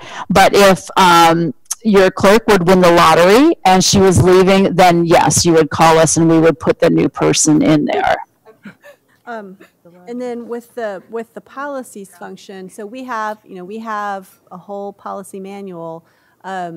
How does the import of policies into your system work? Is that something that we do on the user side, or is that something that Board Docs helps us do? We typically, it depends on how they are currently, in what format they're in. If they're in Word format, we can do that for you at no charge. We can integrate them in here for you. Our technical people would talk to your technical people to see how they are housed currently. If they are PDF, that might be a little, I couldn't say for sure we would import those for free, but it might be a minor charge for that. Just depend on what format they're currently in. But if they're in Word, we'll do that for free with your subscription. Okay, thank you. Mm-hmm. Any other questions?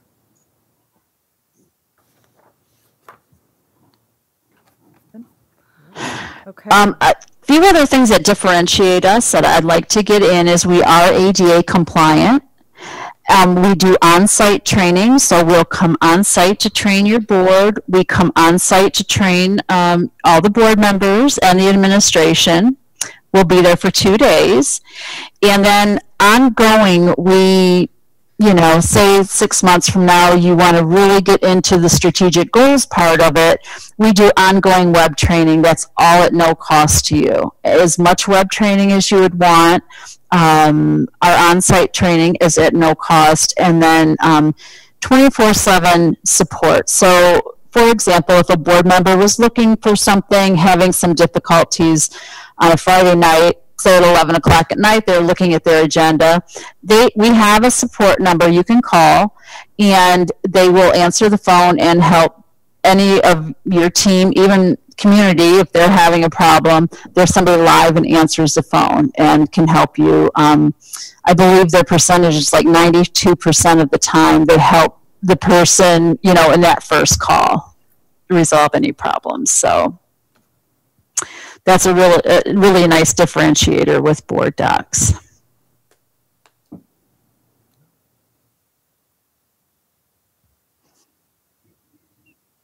Okay. Thank you for your time. Sure. If you have any other questions, please let me know. I'm here to help, and I really thank you for having me today in your meeting. Okay, thank you so much. Thank you. Okay, have a great day. Thank you.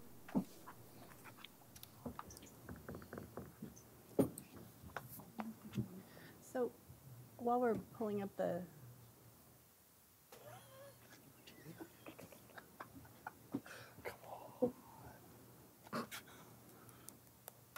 Madam President. While we're pulling up the next presentation, I would be really interested after we go through the presentations to get feedback from staff, because obviously we've been thinking about this as very much how can we do our business better, but there's clearly a lot of implications for staff and things that they could be doing that we don't have any part of. I'd be interested in getting their feedback on the presentations. Okay. Specifically Elise. Yes. Specifically what? Elise especially, but it seemed like that on this last one, there might be implications for policy and finance and Julie. Particularly those two departments. Yeah. And it might just be something that we need to, get the presentations, put together a series of questions that we then send back, rather than trying to make any kind of decision tonight. I'm going to do it. Yes. That being said, it is Dr. Lewis's anniversary, Yes. Happy anniversary. and I think he should go home. Yes. I concur. Let's vote. Let's roll. Yeah, well, we're going to roll call this. We're going to go home. Yes, you should go home, because we're going to hear a presentation and we're not going to make a decision tonight. That's right. Yeah. So and also It's on she's video. so lovely. We'll, You have the best we'll, wife. we'll You really not should ask get a out. lot of questions then. If you don't feel like you want to do that, we'll try to make it brief. And video. please wish a happy anniversary to you both. Just make sure she knows we tried. Again, it's on video. She can Yeah. watch it and know we tried. Yeah, exactly. And told him repeatedly it's on video. Okay, all right. So are we connected yet? No. Not quite. Okay. And that would give us time then, Shannon, too, to get more information on Spark. Is that what? Spark. Okay. Okay.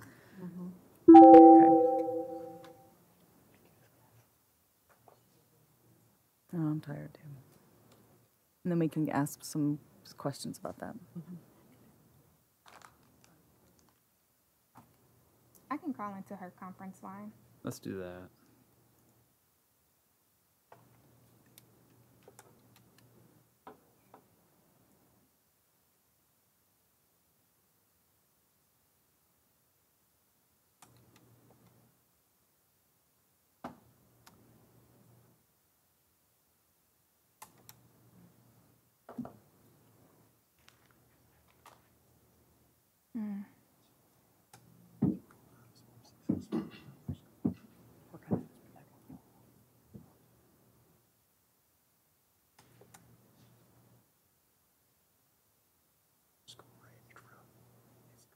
This is Samantha.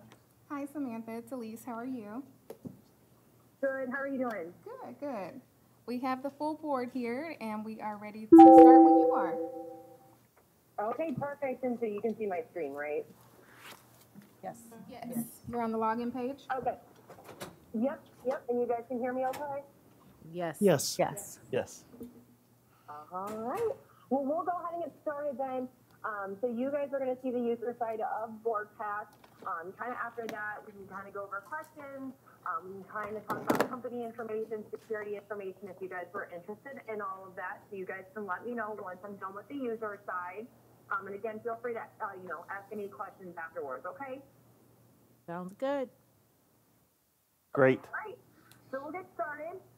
So again, what you guys are seeing is the user side. What you guys would be logging in with for BoardPack. Feel free to use any type of device that you guys are comfortable with. So BoardPack works with any device. So you can download us for the iOS devices, so iPads, iPhone, Windows 10, Android, and we also have a web app. So if you just want to go through a modern browser and go to boardpack.com, you easily can. When you get to your login screen, each user, so each of you members would have your own set of credentials to log in, and that's an email and password. And then you just log in. Very simple. When you get logged in, you're going to land on your own homepage. So what you see at the very top is your own information. I have logged in as Mitch Adams. You see his name, his photo. It would have your logo on the right-hand side. Most importantly, it will list whatever groups you guys are a part of within your account. That information is important because all of your meeting information is separated by your groups. With your BoardPack account, you would also have unlimited groups. So besides your board, you can add in other subcommittees, finance, planning, supervisory, executive, and so on. And again, you'd only see meeting information for whatever groups you're actually on. Now, later on, I'm going to come back to these other tabs, but I'd like to first focus on, the main important information, your meeting. So when you log in and you want to go straight to a meeting, you're going to find them with your calendar on the left-hand side. It's going to be on that current month. It will highlight the days you have meetings on, and then there are clickable boxes below. So that's how you actually get into the meeting you would like to view. Before I click in one though, I'm also going to mention with your account, with each BoardPack account, storage space is unlimited. So it's up to your admins. They do control what meetings are still out there for you guys to view. But that does mean you can leave up all past meetings. even put up the meeting date. Basically, for you guys, you're going to use these arrows to go between the months. And that's how you're going to look at your other meetings. So very simple to move through them. Let's say Mitch though logs in, he wants to go to his audit committee meeting on the 31st. I click in the box. When I do, that calendar disappears so that the meeting is shown in full screen. At the very top, just general information. So date, time, location of that meeting. Keep in mind, everything I'm going to show you comes with your account, but your admins might not use some of these features. They might turn them off, or eventually they might slowly roll them out. So again, keep in mind everything you guys are going to see comes with your account no matter what, but it might not be used right away. So one of them is an RSVP request. So here, you guys would be able to see, say if you're going to be at that meeting or not. Once you do send in your response, admins will have a full report of all those responses so they can keep track of them. The Add a Calendar button will download as an ICS file so you can add it to a personal calendar. If you want to add it to Outlook, Gmail, the calendar on your iPhone or iPad, you easily can. Scrolling below, get into your agenda and all of your documents. Now, we do recommend it for our admins that they're going to create the agenda in our system, and then they upload the documents individually. I will mention this is something we can actually turn off for your account, but you guys as members will be able to click on the agenda item itself, and you can add in personal notes to this text box. So again, any notes that you type in here are only for your eyes to see. Again, if you guys are not allowed to make personal notes, that is something we can turn off for your account. Again, you can click on the next item. I'm on approval of minutes, and I have another text box. But again, the idea is that when you get to that item, there might be a supporting document that goes along with it. So when we get to approval of minutes, we click our minutes to view it. In WordPack, we support several file types. We highly recommend to our admins to upload PDFs though. And the main reason for that is because you guys can make notes all over those documents.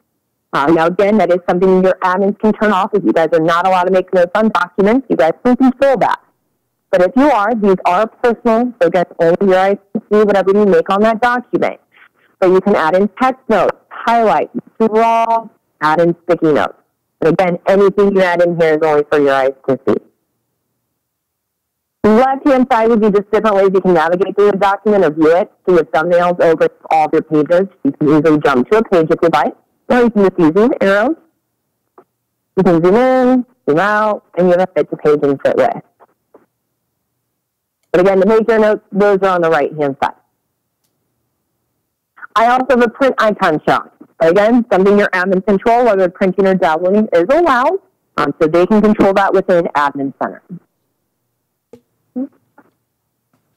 When you're done with the document, you basically would close out of it, and it's going to take you right back to where you were in the meeting. Move on to the next item, click on the next document as you get to it.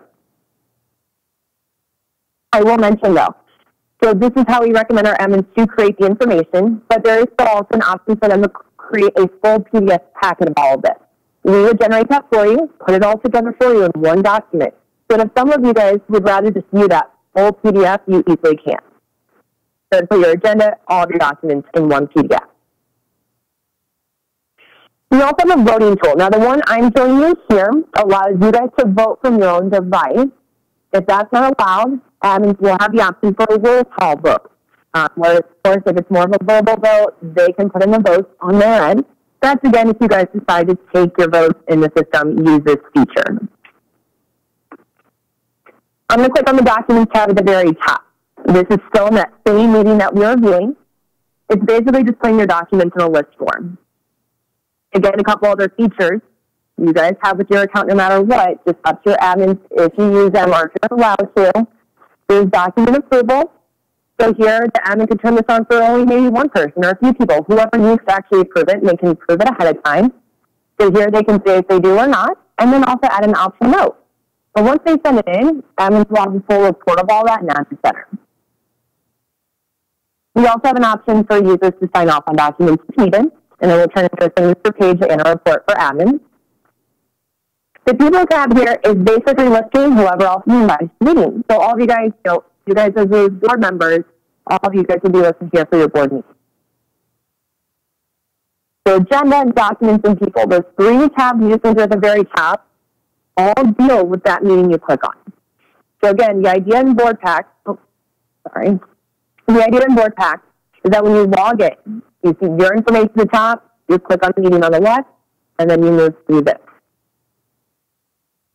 Now, taking you guys outside of the meeting, though, I'm going to go to the bottom toolbar. There's an overall directory. So regardless of the groups you're on, you have in your account. This is going to be anybody that has, current access into it. So board members, committee members, and so on could all be found in here. So just click on a name, and it will bring up your contact information on the right-hand side. But any of the information you are seeing here is put in and edited by admins, so you guys would not be able to change your information at this time. We also have our library on the bottom toolbar. What that's going to use for is your reference materials, so all of your different resources that you want to store in the system that's not necessarily tied to a meeting. So we suggest your bylaws, policies and procedures, training or orientation packets can all be stored in here. And it's all organized by whatever categories and folders your admins create. We also have another option called forms. Again, admins are the ones that create these, and you guys would be the ones to fill them out. We say you can use this for questionnaires, surveys, or conflict of interest forms. So if I show one, like this self-evaluation, it has sliders and drop-downs. That's how you would complete this one. Let's say I move over to this conflict of interest form. It's a bunch of text boxes, you can even sign off on it. Once you complete it, though, it does move over to a complete section, so that way you can still view your responses. Admins will also be able to see these responses in Admin Center, but they would also be able to build reports off of it. Maybe they need to pull a report to analyze the information based on all these headlines. They easily can. Then up to you guys if you use those. Now, of course, I do know this last button I'm showing you guys is really something, I know a lot of our schools, government turn off, but I just want to mention that it is available just in case. You have discussions. This would allow you guys to actually discuss within the system, whether it be on a meeting agenda, approving a document. There's also a separate section for personal discussions. But again, admins can turn this off. You won't even see this discussion option. So just know that it is available in our system if needed. Now, going back to the home button. So as a reminder, this is the screen you saw when you first logged in. You saw Mitch's information at the top, and the main thing I mentioned you guys would do is jump to your meeting on the left. Now, I'm just going to point out, though, a few other features you guys would also have. It's really up to your admins, again, if they're using them. When they start using them, you might not see them right away. Maybe a few months later, you do see it. One would be your news. So that's news and announcements. Your admins could post updates. There's something new, something, they want to let you know about before the next meeting. They can put it here, that way you see it right when you log in.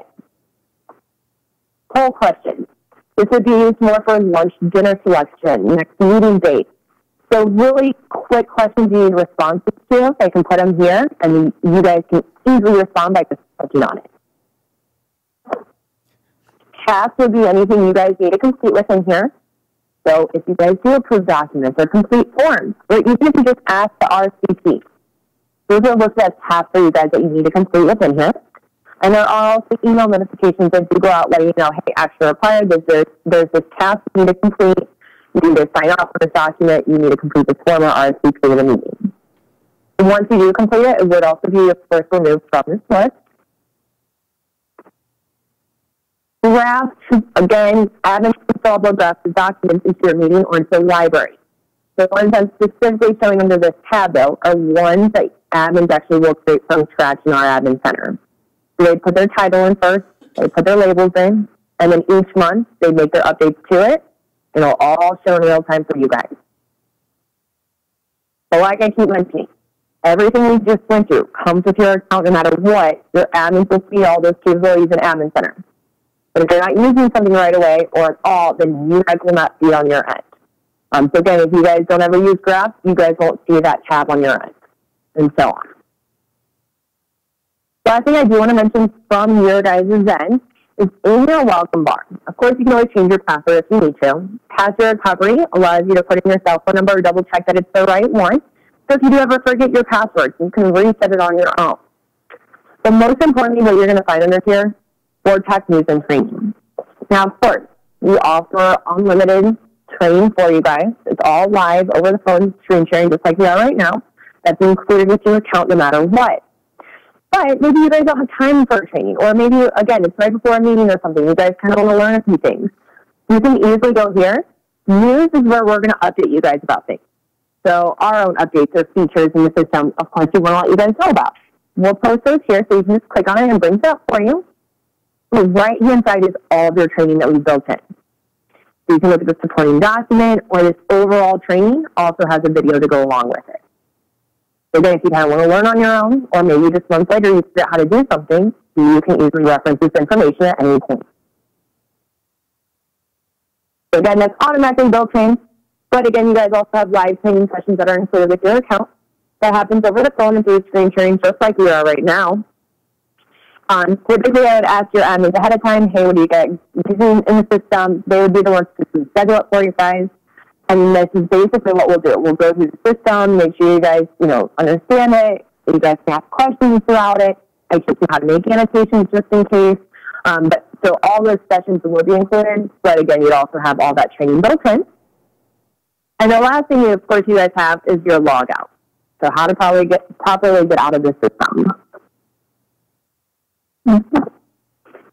All right, but that is everything I have for you guys on the user side. Do you guys have questions about that? Any questions? No.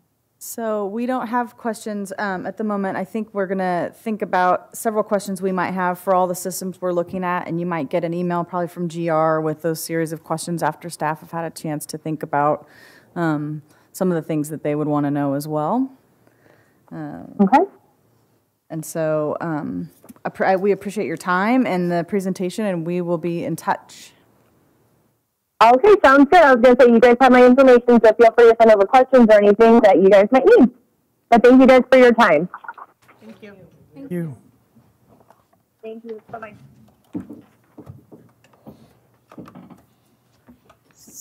Are we disconnected?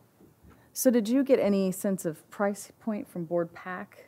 So Board Docs kind of sent some pricing, but I don't see it. Board Pack, it was in there. If not, I can send it again. Board Pack is less expensive, and it may not. Yeah. It may be in an email that I have. Yeah, I don't see it in. Okay, it's then in a separate email that I have that I can send you. It's probably maybe 40%, 60% of Board Docs in terms of a overall cost difference between the two. Okay. And I think from looking at the two, I think it's probably maybe about half. I think it's about $4,500, but it's number of user based. So we'd have to go through and count the number of people that we'd want. So it was not an accurate number. But that was, I think, the rough guess. But I think in looking at the two solutions, when I went through the two demos from my perspective, I think it was, my overall sense was that you got what you paid for. Between the two, I think Board Pack certainly is a program designed for boards, just overall company boards, small company boards, and I think there's a lot of, I think they've tried to put a lot of features in there for school boards, but it's not designed to be used by a school board.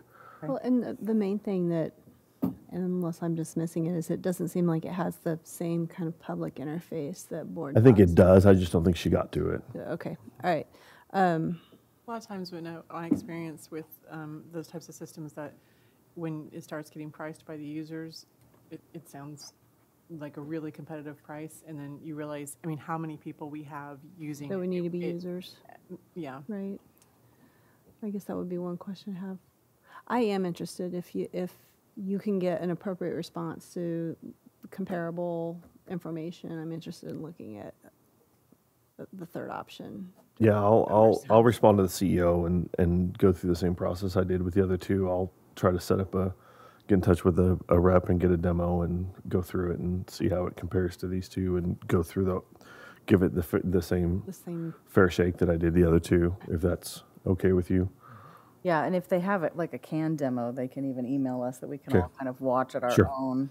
That might be even better. Right. And I guess the other thing that I would say, ask of you both and staff in general, are to kind of cobble together questions that you want answers to about the different programs that they're going to make your lives easier.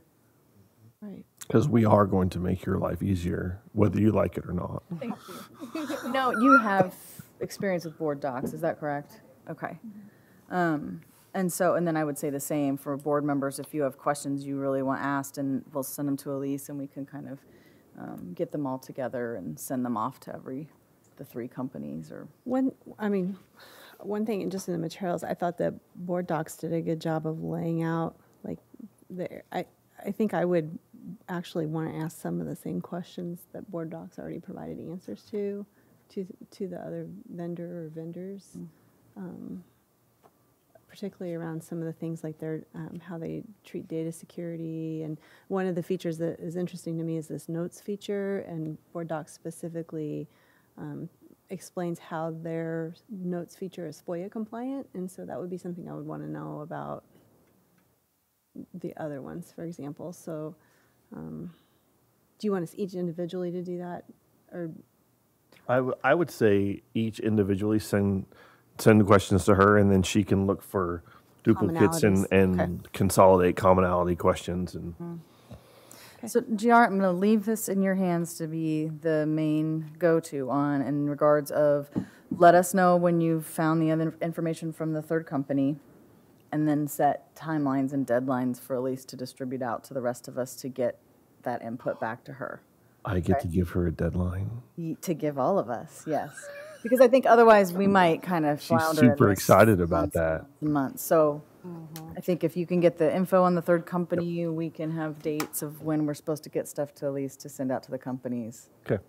Yeah. I just have one question. I've been wondering, it probably doesn't, but I'm just wondering what Power School, like if we purchase a new system, is there something I'm missing that Power School could do for us in terms? The thing I'm most interested in is the public access to the policies and the transparency that this can provide us with the public. So that's why we're looking at it. Really, the goal is to be more transparent and have organized information available to the community. So if there's something I'm missing, probably not, but that's one of the things that's kind of burning for me is, are we being fiscally responsible in this effort to be transparent with the community? Is it worth the cost? The cost is pretty minimal, compared to other expenses that the district incurs, but I just want to be sensitive to that piece. That was actually one of the questions similar to that I wrote down, particularly specific to board docs. Do any of the workflow functions that it displayed in terms of stuff that would be used on the staff side, are any of those duplicated either in our existing systems or in Power School? In particular, I don't know as much about those systems that staff are using, so. Yeah, the only workflow system that I'm aware of is the finance piece, where we have to approve some things, relative to finance.